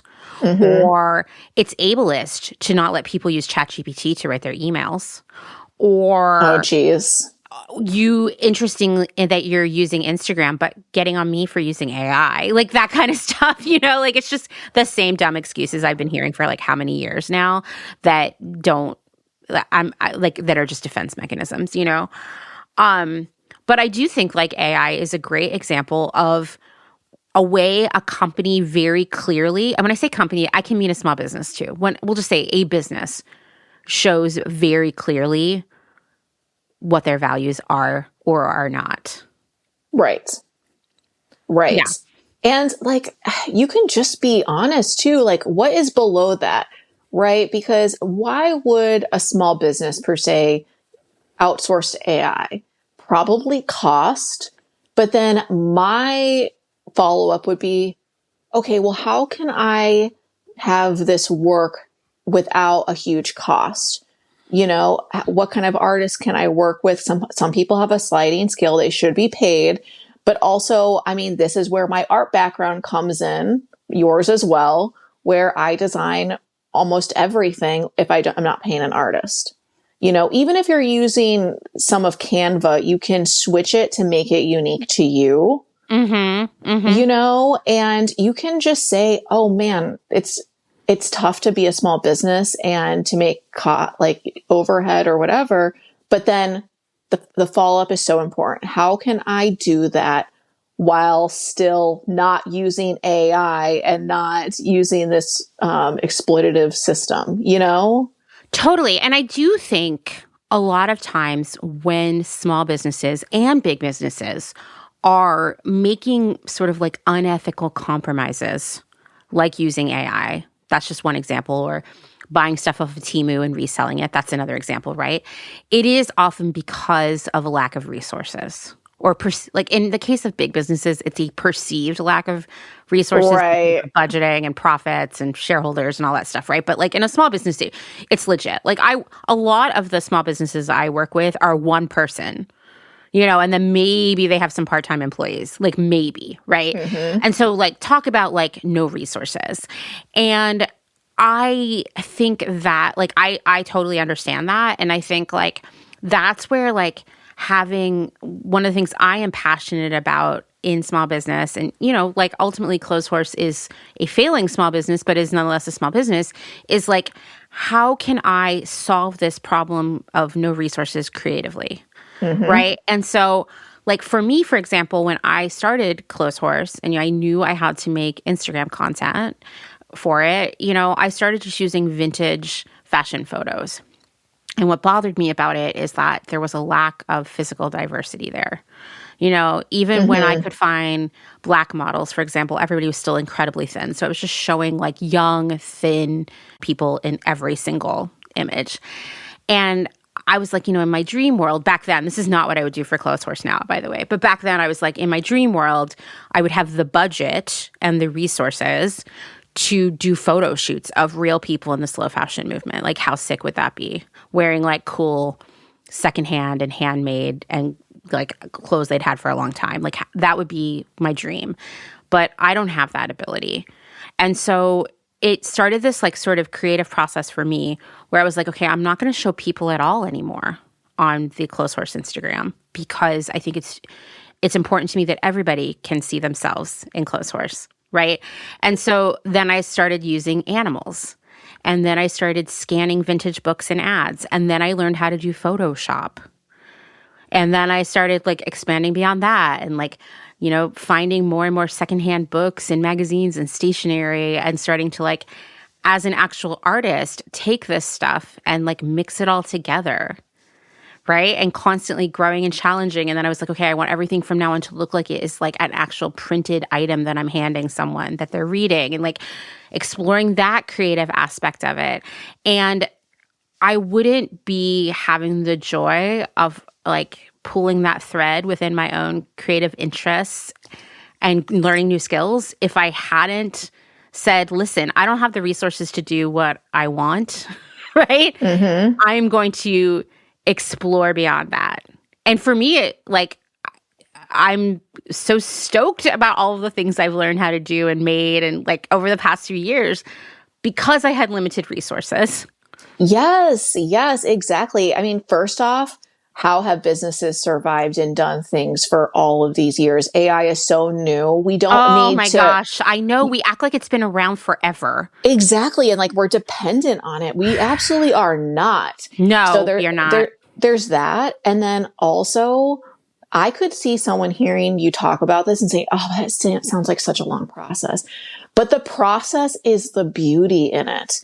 You know? Totally. And that is so much more rewarding, right? All the skills you learned and really developing the imagery of Clotheshorse that it came from your brain. We're giving away our power, our creative energy to AI when that is our superpower. And I would even say that when it comes to any business, when it's like, when they are trying to root their business in their values, is what are you passionate about? Yes. That is your superpower. If Totally. you're passionate about marketing, you should be a marketing business. You should not be using marketing to sell a product. Yeah, you know totally. what I mean? Totally. Like, take that passion and help other people market their businesses creatively. Exactly. And small businesses. Yes, I think that is so true. Because that's the other thing. No matter what your passion is out there, and like this goes back to that email that I got years ago, which, by the way, for those of you who are newer listeners, I did an entire episode about that email, which is not something I ever really want to do again. But I felt like it was a conversation that had to be had, you know, and it like gave me the kick in the butt to have that conversation with everyone. But going back to that email, the thesis of it all is that there are good jobs and bad jobs, right? And, you know, people who are making things, who are artists, who are selling things are the bad jobs. And the good jobs, the virtuous jobs are engineer and nurse and teacher. Well, one, I'm sure we could use more of nurses and, well, I know we can use more nurses, and I'm sure we could use more teachers and more engineers, but there's only so many that our economy as it exists right now can support and our population can support. And so that automatically was like a bad argument that everyone should go do those jobs instead of being artists and makers and, you know, having businesses where they sell things. How about this? How about we take the things that we're passionate about, whether that is making art or, like you said, marketing or helping people pick out clothes or repair things or whatever it might be. Take that thing we're passionate about and say, like, okay, how can I take this thing I love doing and put it out in the world in a way that actually like aligns with my values and helps sort of push the world as a whole towards my vision for the future. So yes, if you love marketing or you love social media or you love sewing, okay, how do I take this idea and use it to get other people who share my values ahead in this world, you know? Exactly. I mean, and that was the turning point for my business because, like I said, I had been in the vintage sustainable fashion world. I didn't really call it sustainable fashion, secondhand fashion at the time for years. And I was already living a more sustainable lifestyle without even realizing it, like taking care of my clothes and thinking about the next person who will be wearing them. But when I started actually listening to Clotheshorse, like in 2021, it changed my life because all of a sudden I was like, wow, there is something deeper to this. It's not just finding cool clothes. It's not just having something unique and high quality, which was my entrance point. But I'm a person, part of the reason that I could not fully see myself committing to doing this for the rest of my life is I'm someone who needs purpose. And I think actually everyone needs purpose. Definitely. I totally agree with that. Yeah. But I can't sit for so long. And this goes back to that call that you got or the email you got. I beat myself up for so long where I was like, I wish I could just sit at a desk job 9 to 5 and plug away and just get my money and get paid and just be okay with that. But I cannot do something, no matter if it's for someone or for myself, that I do not believe in. Yeah, absolutely. So when I started learning the impact of what I was already doing and that it could help the planet, I was like, oh my God, this is the missing piece. And then it gave what I was doing purpose and drive and energy. That's amazing. Yeah, no, it's so true. That is really, I don't know. I think that like one of the many reasons that we live in this time of like hyper overconsumption and people fighting on the internet basically is that most of us don't get to do things that we're passionate about. Yes. That we don't feel like we have a sense of purpose. And I'll tell you, for most of my career, going into the office every day and helping fast fashion brands make more money did not give me a sense of purpose. And it was deeply impactful on my mental health. So I'm saying this firsthand. Like, I know this life, and what it did is make me look for other ways to feel okay. And it meant that I bought a lot of stuff, you know? And I do really think that it can feel like we are powerless to live our lives with purpose, with values, with meaning. And I'm going to tell you that that's actually not the case at all. But doing that may require some changes in how we live our day-to-day lives. And that's scary for people, It's very scary. Especially when you live in a capitalist society where you need money to live. Absolutely. Absolutely. I mean, and I think that's the tension of it all. And it sort of goes back to like how on the left, we're sort of allergic to getting paid because we have to accept that as we live our lives right now, unfortunately, we do need to be paid for our work because, like, I don't know about you, but my landlord does not take good vibes as rent. Right? I am unable to barter to pay my electric bill or buy groceries or go see a doctor or get my prescriptions filled or anything like that. And so I have had to have a lot of difficult conversations with myself about this, where I am like, listen, you have to stop working for free because what's happening is then you can't pay your bills.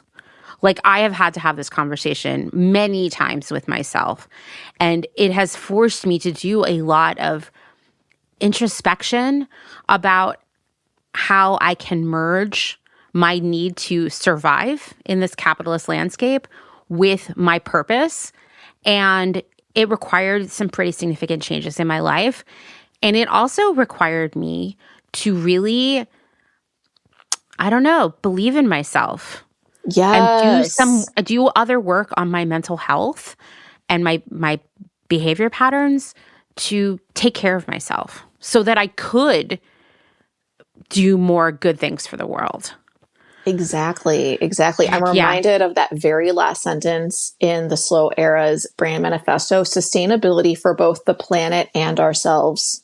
Yeah. Getting paid is a part of that sustainability. You know, when people come into my store and they say, I'm so glad you're here, I hope you stay for a long time, because we've had some vintage stores in our town filter out, how I'm going to be able to stay is people paying me and seeing the value in the work. And I had a customer who, like, our rag stock closed in the mall, and they're like, where am I going to get cool vintage sweaters? And they're like, oh, I have to go to the Slow Era right now and support them so they stay open.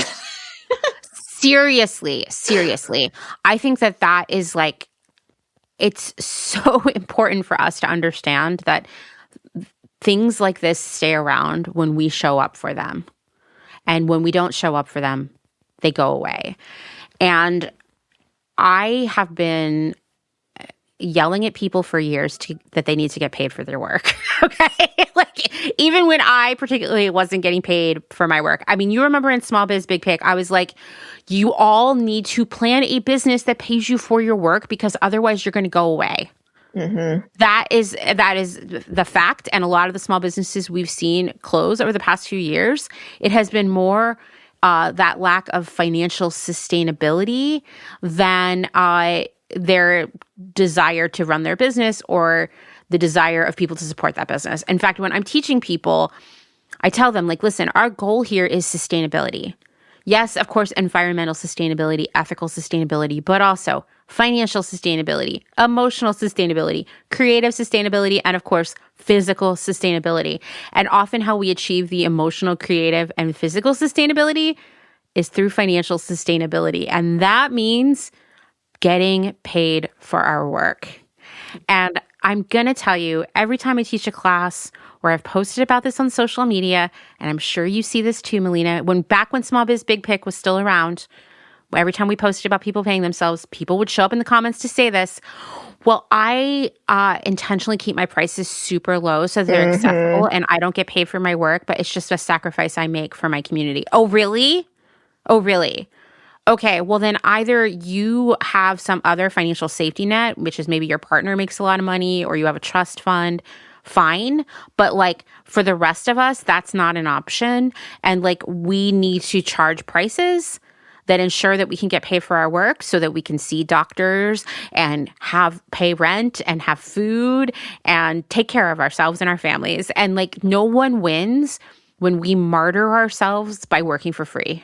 And exactly. I still can't believe we fight about this every day, and we do. Oh my We do. God. Yes, yes. And like it goes back to that self-sacrifice. You know, people like me and you, we grew up in a poor background. So of course we're going to be more empathetic to and have more class consciousness. And sometimes that's where it's like, ooh, that can be a pain point because it's right. I want to be accessible. Yeah. And you can still be in your pricing range sometimes. But like, for instance, I do not buy anything for my store if I don't feel confident that I can make at least 4 times what I price it for. And if I can't, I do not pay for it, period. It doesn't matter how great it is. Because if it's just, that's a part of the deal, So if I can price it at $38 and I got it for less, right? I got it for $9 or less. But I think another thing when you're talking about getting paid is sometimes it seems counterintuitive, right? Not everyone is your customer. So niching down, that actually keeps customers and draws people within that niche to you. And then also raising prices. I raised prices when I rebranded and I was like, is this going to kill me? But no, it did the opposite because also I was only sourcing higher quality things. I decided to pay myself more for all of the time that it took to find the things, to search for them, driving, cleaning. And also I showed that process. I need to still show it some more on our social media so that people see the value. One of the things when I collaborate with artists, it's up to them. But I tell them when I meet, I say, one thing I'm a big fan of is process videos, process reels showing you make the thing because people are so disconnected from how clothes are made, jewelry made, and they're just used to getting things for so cheap and they don't understand all the labor that goes into it. So when you show them the labor, just something clicks for them. Yeah, I think so too. And I want to go back to where you're saying like, oh, you don't buy something unless you can mark it up 4 times. And I want to be clear to everyone who heard that's not meaning that then like Malena pockets all that money and goes to the mall or something. That's so that Malena can pay rent on the space, like exactly. all the other taxes, payroll, all the other business expenses. I just want to be clear because I think when I see people like misunderstanding marking up stuff on the internet, it's because they think that like they don't understand that all that the money that's left over after you sell something actually isn't left over. It has to pay all your bills for your business. Exactly. Actually, when I buy from people, when people sell to me, that's one of the things I say to them. I say, I'm like, how much are you looking to get for this? I just have to be able to sell it for at least 4 times what I buy it for because of transaction fees. Like almost no one pays with cash these days. That's hundreds of dollars per month. And then overhead costs, that's thousands of dollars per month. Yeah. And I'm still working on paying myself. I can barely pay myself. And I'm just going to say this for everyone who's listening is that many, many small businesses that you follow or know, same situation. I mean, because I see their books. I know what's really going on behind the scenes, and my goal with all my clients is to get them to a point where they like are getting paid for their work and can have health insurance and maybe someday get a house and, care for their families and all of that stuff. So like it's way harder than you think, especially in the current climate here in the United States.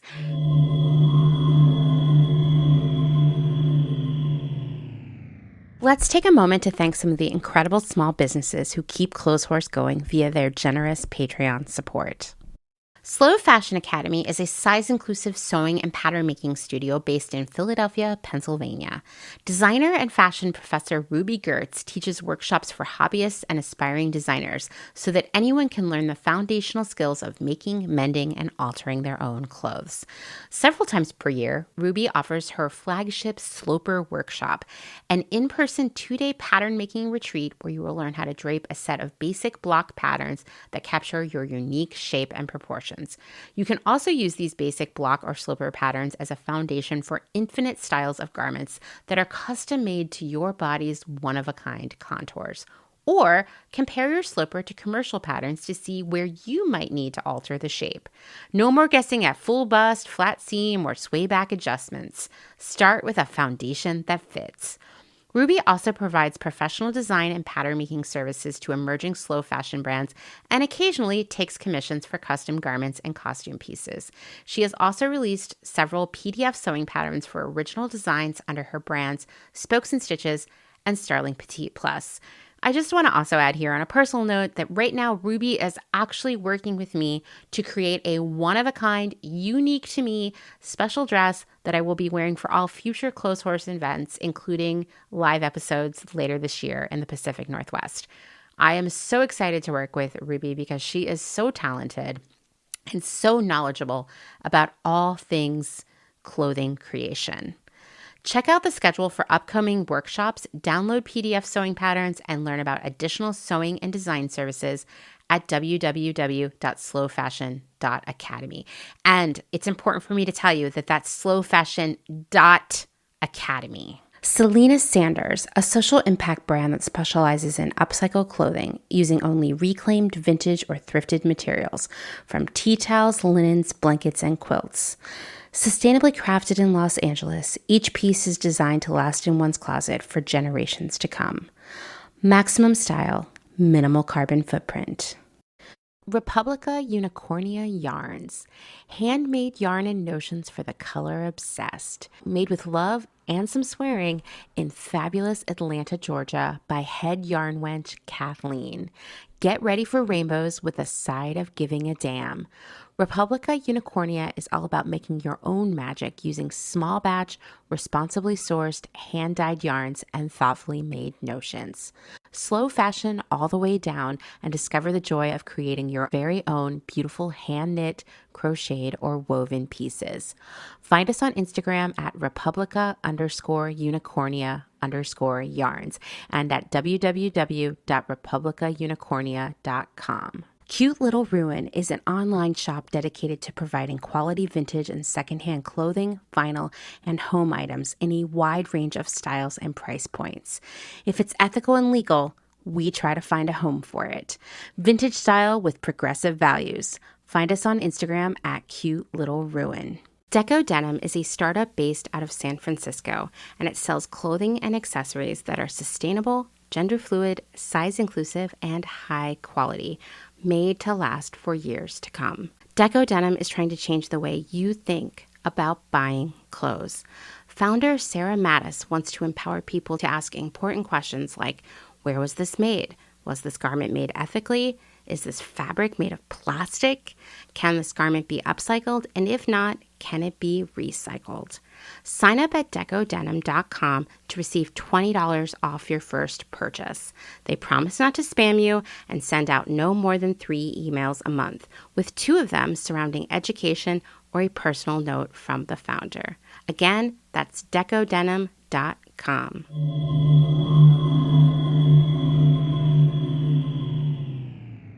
You have like in your store, like the manifesto is on the walls. You're obviously like sort of like this missionary for slow fashion.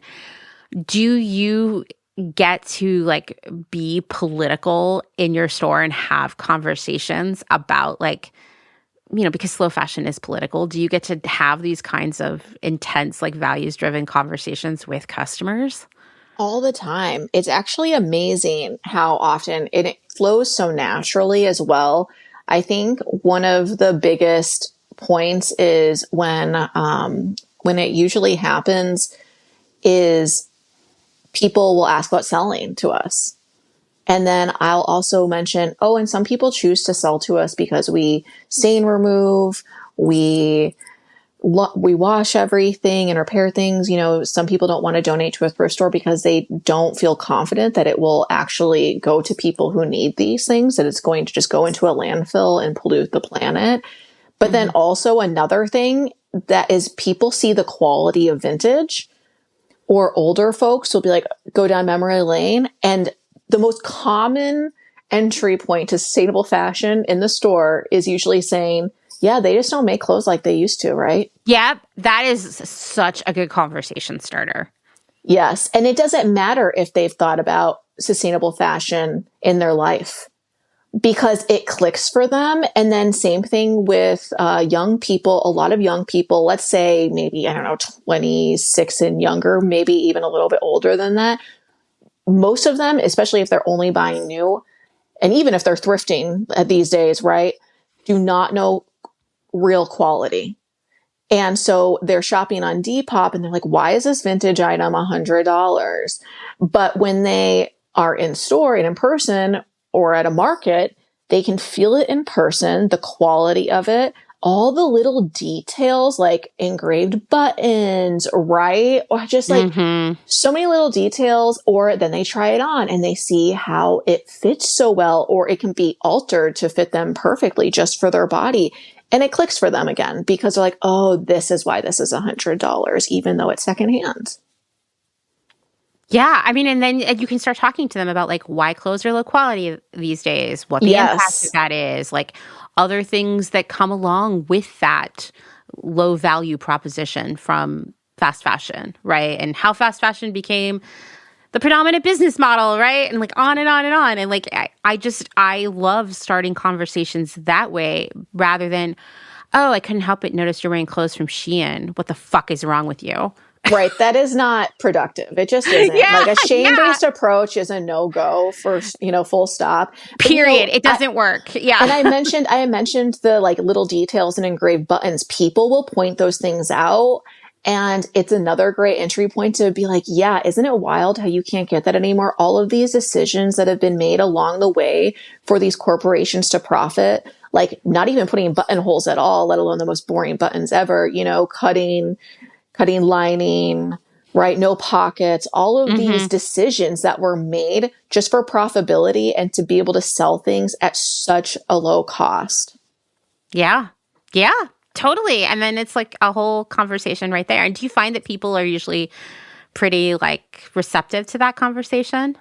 Yes. It gives them, people will say, oh, this is more than a store.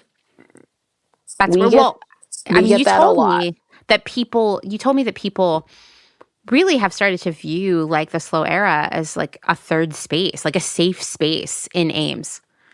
Yes. Yeah, because we also, outside of even just sustainable fashion, we're pretty outspoken about politics. About when all those ICE raids were happening in Minneapolis, we're only 3 hours south of Minneapolis. And, we did a post about ICE out, and it was widely shared. And also we closed to be in solidarity with the strike that was happening. I put a sign out on the front of the door that said why we were closed and had a link to all of the fundraisers. And I had a customer come in the next day and say, I came yesterday and I saw that sign on the door and I was like, hell yeah, I will be back tomorrow. That is amazing because you know what? This goes back to this idea. If you start your business, no matter what it is, with values and passion at the core, and you really name what those values are, and you use them to make decisions, you will do things like close in solidarity, right? And it will have this halo effect of educating other people about it, of getting other people thinking about it, and bringing people into that movement. And companies that don't have those values to use for decision making, going back to Target, which is like easy pickings at this point, right? Target's not going to close in solidarity. In fact, Target's going to be like, yeah, ICE agents can come in our store. We've seen that, right? And like that just goes back again about how like take what you are passionate about, what matters to you, and use that as your means of reaching other people and building the world that you want to see. And maybe for some people, it's like you, Malena, where it's like secondhand clothing and educating people about clothes and working with artists and supporting art. Maybe that's what the business is for some people. And maybe for other people it is. It's that they do marketing, or they teach people how to can vegetables, or I mean, there's like a million things, right, that the business could be based on what you're passionate about. But then using your values as like the operating manual for that business, basically. Exactly. One of the businesses that we carry in the store is another locally owned Ames business, and they're doing the collab with us in June on the liquid soap. They are sustainable. They use local beeswax for candles, wax melts.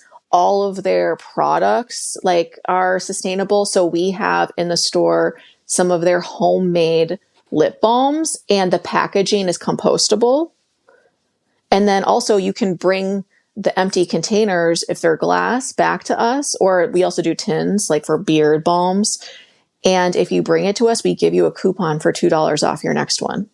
That's amazing. Because then we can, reuse the packaging for some of it if it's not compostable. That's great. I mean, and once again, just like one other small way that you are using your values to actually educate people, not even in a heavy-handed way. It may not even be obvious to them.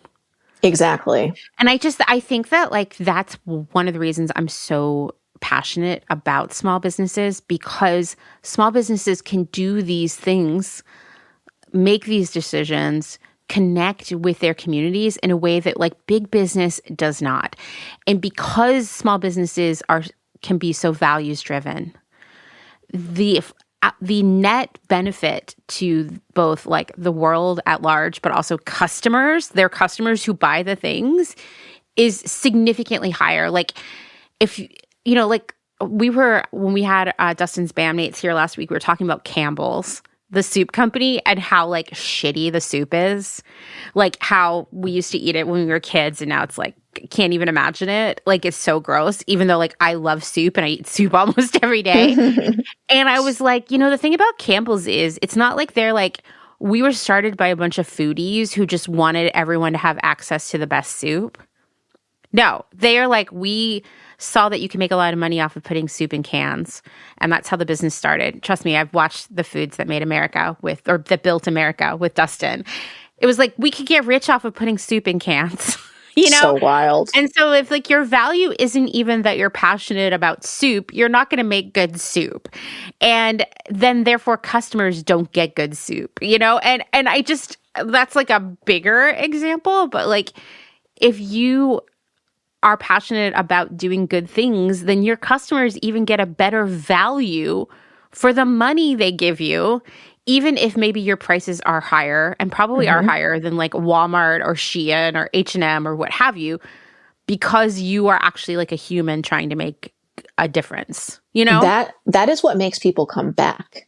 That absolutely. Aspect. Because I mean, same thing with the ice part. Like we have little zines that instruct people about the different whistling techniques. And then we have 3D printed whistles as well that anyone can just have. And there was a customer who saw those zines, and they're like, oh my God, yes, you guys are so awesome. That is why I come here. That is why I support you. And she'd come in like every week since, sometimes multiple times a week, either to buy or to sell to me, or just to look around. And then it was like an entry point to talking about these things, to connect with like-minded people. Because I mean, I was online for 7 years exclusively. And there's a lot of great conversations that happen online and connections that could be made, but it is not the same as IRL. There is an energy. For sure. Yeah, absolutely. We need that. Yeah. I feel that too. I mean, it's something I think about all the time. Like, how can I get Clotheshorse out into the real world without going broke? Right. Like that's where I am right now, because I do think that it's really important for us to have that like face-to-face interaction. That's where the real change starts. Now, one thing I will say about my work on Clotheshorse, and I know it's similar for you with the slow era, is that doing this work has actually like opened my life up so much, and I've met so many amazing new people. I've made so many new friends and built like new relationships. But like, I'll tell you, like, not everyone who was a part of my life before is a part of it now. And I wonder if you've experienced that same sort of thing with the slow era, where some of your like friends kind of disappear when you start working on something that you're really passionate about. Yeah, it's like really painful sometimes. I definitely lost friends. I think sometimes when you become more visible and you get more of a following, some people, it brings out their insecurities. Mm-hmm. But also, I think to some folks, you just become unrelatable, and it's very backwards to me because I'm a person like, I'm so like gung ho. Like I will, when I support you hard. When you're a business who works with me, I will like every single post I see, I will share all of your shit. But one thing that I've realized, especially all my work going up, leading up to the slow era and working on my self-confidence, was that being your most authentic self only attracts more people who have the same values and the people who are meant for you. I think that is so true, Malena. I was telling you that when I did my live show in Portland, which is where I've lived the biggest chunk of my adult life, it's where most of my friends, my oldest friends particularly, live. I was really sad about how few of them came to my live show. Mm-hmm. And that really hurt a lot. But conversely, first off, my most best friends totally came.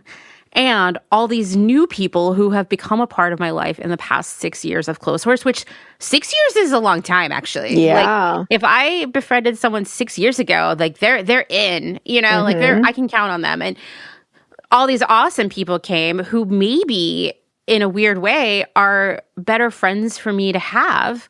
Not in a weird way, in a surprising way, are better friends for me to have because they appreciate me as a person who speaks up.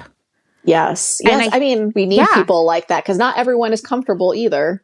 Right. And I think that there were a lot of people in past parts of my life who liked me better as someone who was really anxious and frightened all the time and never spoke up for myself or anything else. I think that was a more interesting friend for them to have. Someone who just didn't say anything, Being your smallest self. Yeah, absolutely. Shrinking yourself. And absolutely. Those people are not meant for you. You need people in your life, all of us, who uplift us. And also, you have to be your biggest cheerleader. Totally. That's the foundation of everything as well, is like, I'm going to lock this in. When I did rebrand, I lost friends just when I rebranded. Really? Yes. Before I even opened the store. And I was like, oh my God, I'm so glad I have been working with Amanda and Courtney, because I know that my branding is so strong. And if I had done this without them, I would be questioning everything. Totally. I mean, that's why, like, honestly, for some of my clients, I'm just a person who, like, supports them emotionally, where I'm like, this is great. I like gas them up. I'm like, you can believe in this. Go out, go forth, live this, right? And I think we all need that sometimes. And sometimes that's someone we just need to pay to do it, because we are like, I could share, like, I'm sure if I wrote a manifesto, which I, by the way, wrote a manifesto for Clotheshorse that has always been on my website. It's called The Pillars of Clotheshorse, because that helps me make decisions, right? But I could take something like that to Dustin and he would be like, this is great. And I would be like, yeah, sorry, you don't count because you like really love me. I need someone else to like read this and give you feedback. And then I'll be more confident in it, very normal. But like, I do think like, I'm talking about this idea of like speaking up and pursuing your passion and using that passion to make positive impact in the world. We're talking about this because it's obviously very important to me, but I know that for many people listening to this, there is fear attached to that. Sometimes the fear is financial, but many times the fear is losing people, of losing friends, of losing followers on Instagram, right? Oh my God. I have lost so many followers and friends, especially on my personal profile. Because I've always been so outspoken about politics. Like maybe it's been too much of a part of my personality. I don't know. But it's like, you just have to be okay with it after a while, right? The people who are falling away aren't meant for me. And the more authentic I am, I'm attracting the people who are meant to be in my life. Totally. And I think everybody needs to hear that, because I see it all the time on social. Someone will be like, I posted about who I voted for and I lost 1,000 followers, or I posted about why I hate AI and all these people unfollowed me. And I guess my best advice for all of you who are feeling that, either have experienced that or have that fear, fuck those people. That's my advice. I think that Clotheshorse has done a pretty strong job of being like, here's what my political beliefs are, and I'm a person, and here's what I do, and this is why I do it. But a few months ago, I posted about being non-binary because I was so tired of people calling me lady and girl on social media. It was like really hurting my feelings a lot. And I posted about it, and I'm seriously, within just a few hours, I lost hundreds of followers. And you know what? Good. Yeah, Good. Exactly. I say, like, when we, do political posts or whatever, or if people don't like it, they're not our customer. But what will happen is the right people will come to you.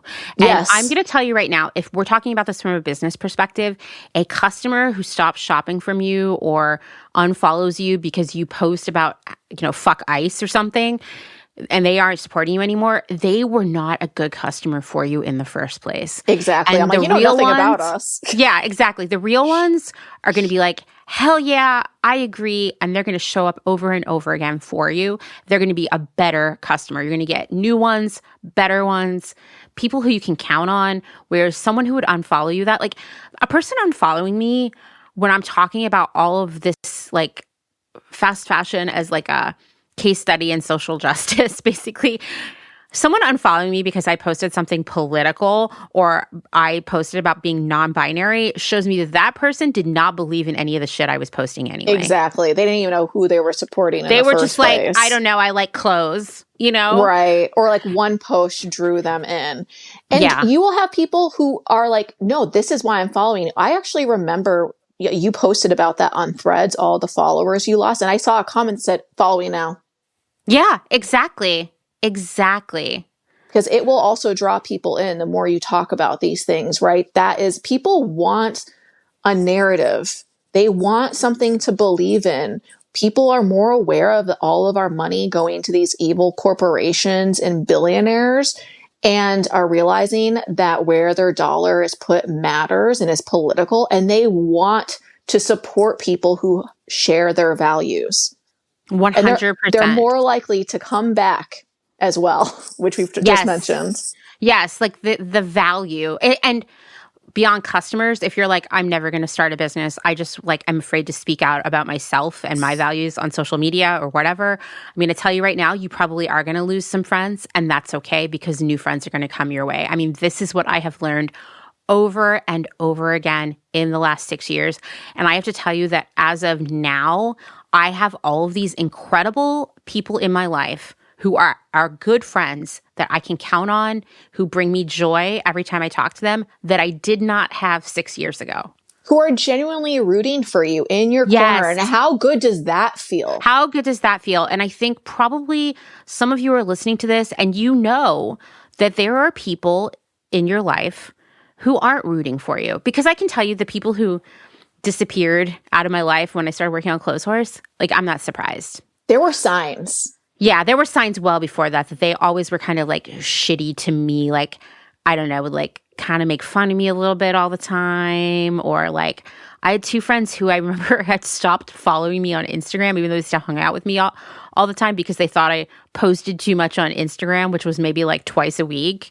Like, just like shitty stuff like that. Or the people who show up and are like, hey, remember like 15 years ago when you got really drunk and threw up and cried? Wow. Like those people who want to only remind you of when you've been at your weakest. Like, you don't need that. None of us need that. We all have people like that in our lives who I don't know why. I don't know why they're not in our corner, but they just aren't. And that's just how it is. Because I think what I was about to say, it goes back to the personal work. If you are not, your best, if you're feeling insecure, you're going to project those insecurities on people. If you judge yourself, you're more likely to judge others. And going back to the, fear of being visible and fear of rejection, one of the big things I focused on the year that I rebranded and was building the slow era and conceiving of it was my self-confidence. Practicing every day, not caring what people thought of me. And every thought that came into my brain, like, oh, what if they think this? Another part of my brain would say, let them think that. That's none of your business. Your business, your job is to focus on your life and building a life for you and around your values. And if people don't like it, let them fall away. Let them judge you. And I would say, I don't care. I don't care. And I did care, but I had to keep saying that until I believed it and until I rewired my brain to where that was going to be the dominant thought. And I'll say it still comes up sometimes, right? But it's not running my life. Yeah. I think that like there's something incredible about being true to yourself, maybe sitting down, even if you don't have a business, and writing out what your manifesto is for you and using that as like your decision-making tool going forward, that I think will kind of force you to do some like emotional and social housekeeping that needs to happen. Exactly. And so for anybody who's listening to this, who's like, I would never start a business in my life, that's fine. Sit down and write a manifesto this weekend anyway. And honestly, like, I'm just going to say for anyone who wants to share the manifesto that they write, send it my way. I want to hear it. Me too.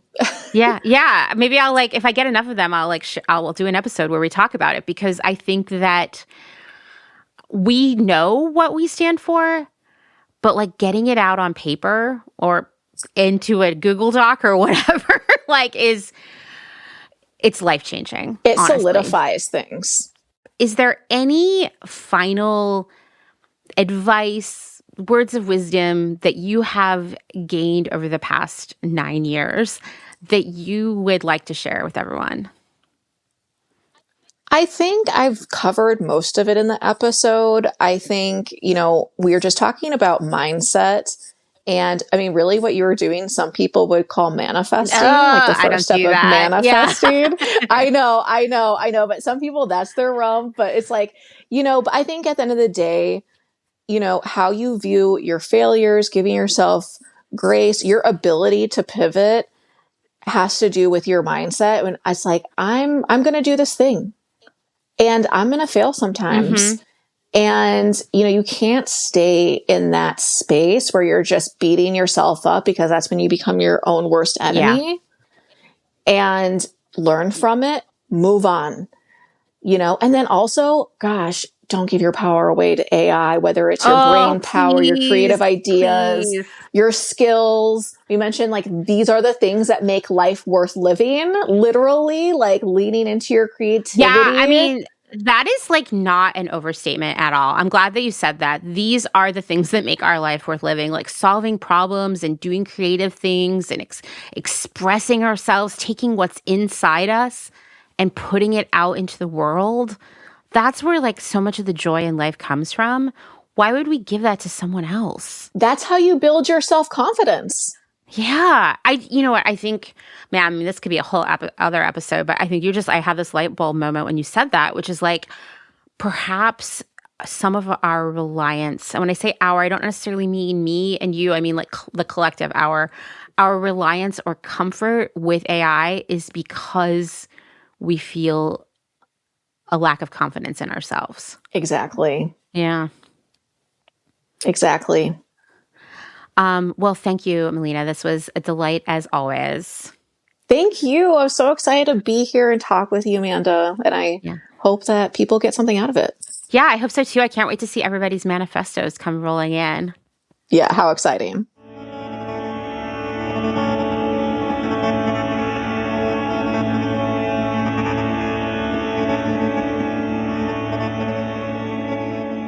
Thank you to Malena for spending some time with us. Fun fact, we recorded for 2 hours, none of it uploaded to the cloud, and we had to do it all again. So thank you, Malena, for being such a good sport and spending 4+ hours recording with me.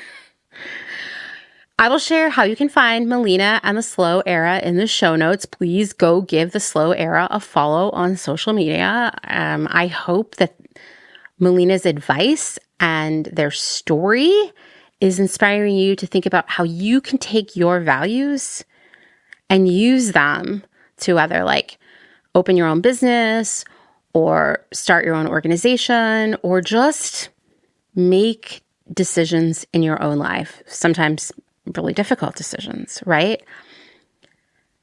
If enough of you send in your manifestos, as we discussed, maybe Malena and I can do a special episode where we read them all together. I would love that. So, as I mentioned at the top, this episode was supposed to come out last week. And it actually, as I mentioned also at the beginning, kind of worked out for the best. Because this week, some news emerged that is like so perfect to round out this conversation. I couldn't have written it better myself.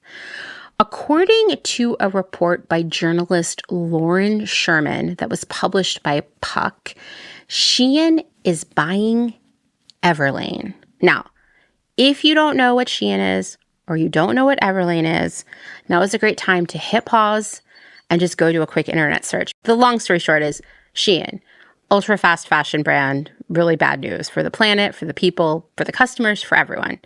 Everlane, ostensibly, maybe allegedly sustainable, ethical brand.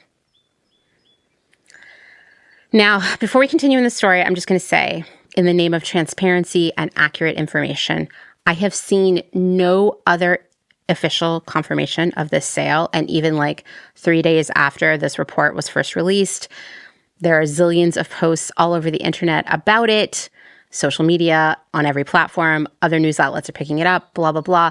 They all cite this same report by Lauren Sherman as the source material.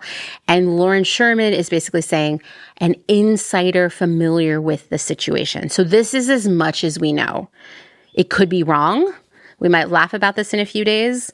It could be right. The facts of the story could be wrong in terms of like how much it costs, what Everlane's financial situation was, what Everlane's value was, etc. But it is not surprising to me that this has happened. Like, I am not shocked at all. I have been talking about Everlane's greenwashing for years. For Everlane, sustainability and ethical fashion have always been a marketing message, not a belief system. Everlane is not someone's baby built off of values and beliefs that, you know, would be painful to sell to someone like SHEIN, who ostensibly stands for the opposite of what Everlane is. It's not that situation. This is a business being sold to another business who maybe have different marketing messages, but are in the same business and have the same driving values. Now, I was suspecting that SHEIN would buy a sustainable brand this year, sustainable being in quotes and with a heavy dose of irony. I assumed because, you know, SHEIN has been trying to pursue this IPO for like, I don't know, like a year and a half, 2 years now, and it has been going very badly, basically because of SHEIN's horrible environmental and ethical track record, right? Nobody wants to invest money in a company that could like be facing a gazillion lawsuits in the next year.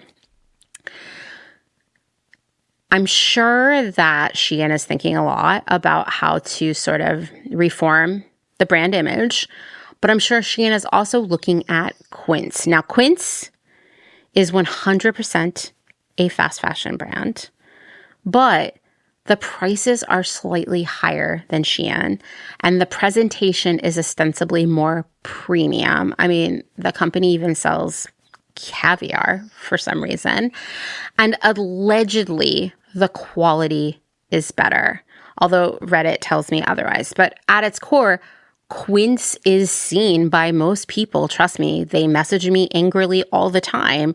Quince is seen as this like ethical, sustainable alternative to Gap or J. Crew, even though it is 100% none of those things. And I think I've mentioned it here on the podcast before, but if I haven't, Quince is absolutely drowning the thrift stores here in central Pennsylvania with its unsold inventory. Like, a lot of thrift stores have an entire Quince department at this point, not like your Goodwill and not really the Mennonite run stores in my immediate area. But once I drive out of Lancaster, Quince everywhere, and tons of it, tags still on, original packaging. It's definitely coming from the Quince warehouse. So, Quince, fast fashion brand, but seems more premium. I'm sure Shein is looking at Quince and being like, how do we do what Quince is doing? Because then we'll have no problem with this IPO. I thought that Shein would end up buying Reformation. Obviously, Reformation, another greenwashed fast fashion brand. Most of the Reformation production is now overseas, whereas it was once in the USA. And I thought perhaps that was part of getting the brand ready to be acquired by someone like Shein, or even, I don't know, like an Urban Outfitters or something, because those kinds of companies are not going to buy a brand that is producing in the US, but they will absolutely buy someone who's producing overseas, because it's a lot more profitable, especially if you're looking for fast fashion level profitability. It is a lot more profitable to manufacture overseas. And so I could be wrong, but I could also see someone buying Reformation in the next year. So I thought maybe Shein would buy Reformation, but instead they bought Everlane. And actually, as I take a step back, I'm like, oh yeah, Everlane is Quince adjacent, right? Like, it makes sense for Shein. If they're trying to, rehabilitate their image and hit this like maybe older customer who's willing to spend more money, Everlane is perfect. Now, just like the Allbirds example that I gave in my conversation with Malena, Everlane is just another company that saw sustainability and ethics as a branding moment and a marketing story. Everlane was actually founded in 2011 as a menswear brand that focused on pricing transparency. That was the gimmick. Unlike other brands, customers could come to the site and see how much something cost to make. That was what the brand was supposed to be. But in the 2010s, that branding strategy didn't have the same power as another growing marketing opportunity, and that was sustainability, right? Everyone was doing it. And so Everlane started to pivot that way. And while bragging about making rainwear out of recycled bottles or promising to move solely into recycled fabrics, aka recycled plastic, which is its own greenwashing nightmare, even though those things are appealing from a marketing standpoint, the reality is that Everlane was also union busting and generally cultivating a toxic work environment. There were numerous exposés. I remember there was a big New York Times report in like 2020, 2021, just talking about how toxic Everlane really was. And for years, more and more voices in the slow fashion space were speaking up about how Everlane was essentially tricking its customers with claims of sustainability. To me, Everlane, not much different than Quince or Reformation, these companies that I know are fast fashion, they follow the fast fashion business model to a T, but they just have a slightly nicer veneer in terms of branding and possibly these promises of sustainability. Everlane, just like Allbirds, just like the feminist brand, was not founded with social justice or sustainability or ethical manufacturing as its core values.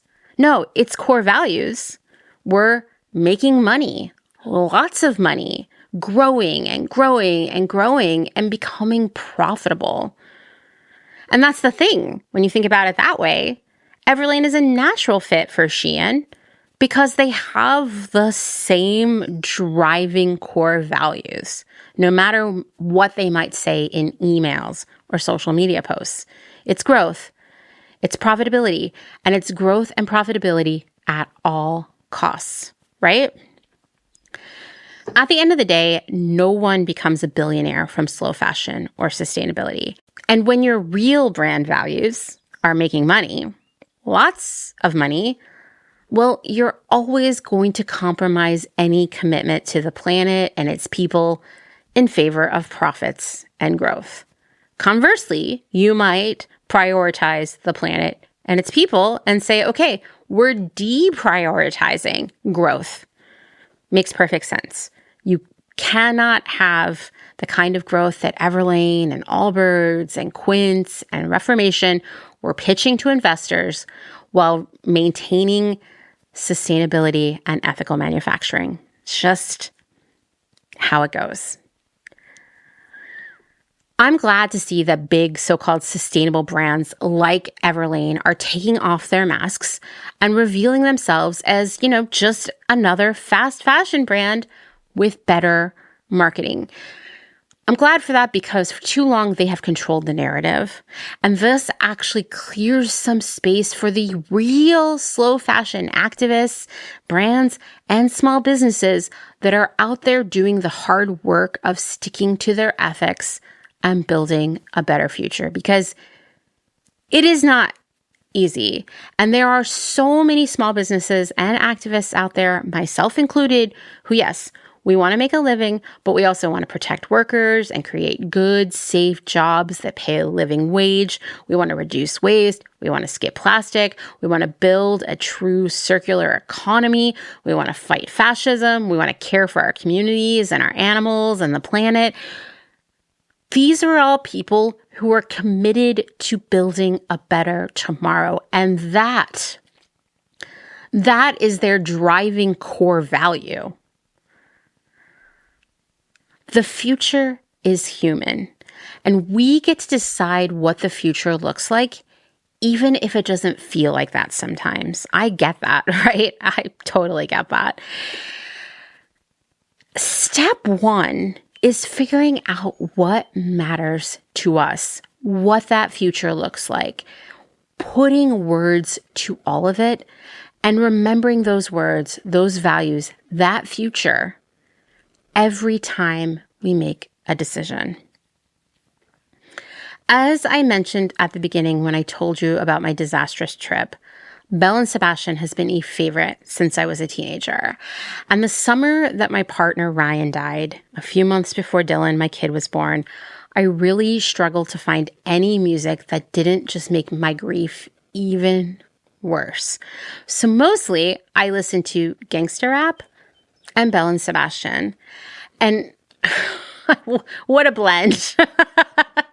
And on Dylan's birth announcement, I included some lyrics from one of my favorite Belle and Sebastian songs, Like Dylan in the Movies. And these words captured exactly how I felt about the last few months of my life. Losing Ryan, losing my life in Chicago, the fear and constant pain of grief and childbirth, even how much everything in my life would never be the same after that. There was grief and fear attached to how things would never be the same. If you know, you know. And it was almost like by putting these words on a document as tangible as a birth announcement, I was engraving them on my brain. So every time things were just really, really hard, Every time I was worrying about money so much, it just made my stomach hurt. Every time I was just so close to giving up, I would sing these lyrics to myself to remind myself of why I had to keep going. And I found myself doing the same thing with Clotheshorse. When I'm tired, when I'm sick of dealing with horrible internet people, when I'm feeling frustrated by the world as a whole, when I find myself thinking, it's too bad I care about things so much, because if I didn't, I would probably have more money and less problems. You know that feeling. In those moments when I am feeling those things, thinking those thoughts, I go back to these song lyrics. I'm going to end this episode by sharing them with you. Maybe they can be a little mantra for you when you are struggling with how hard it can be sometimes.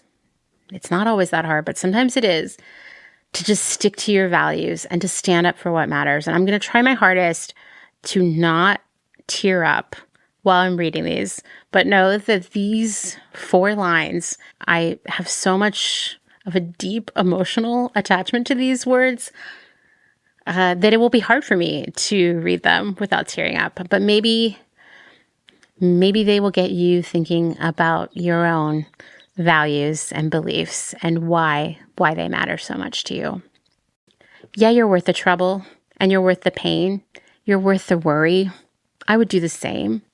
If we all went back to another time, I will love you over.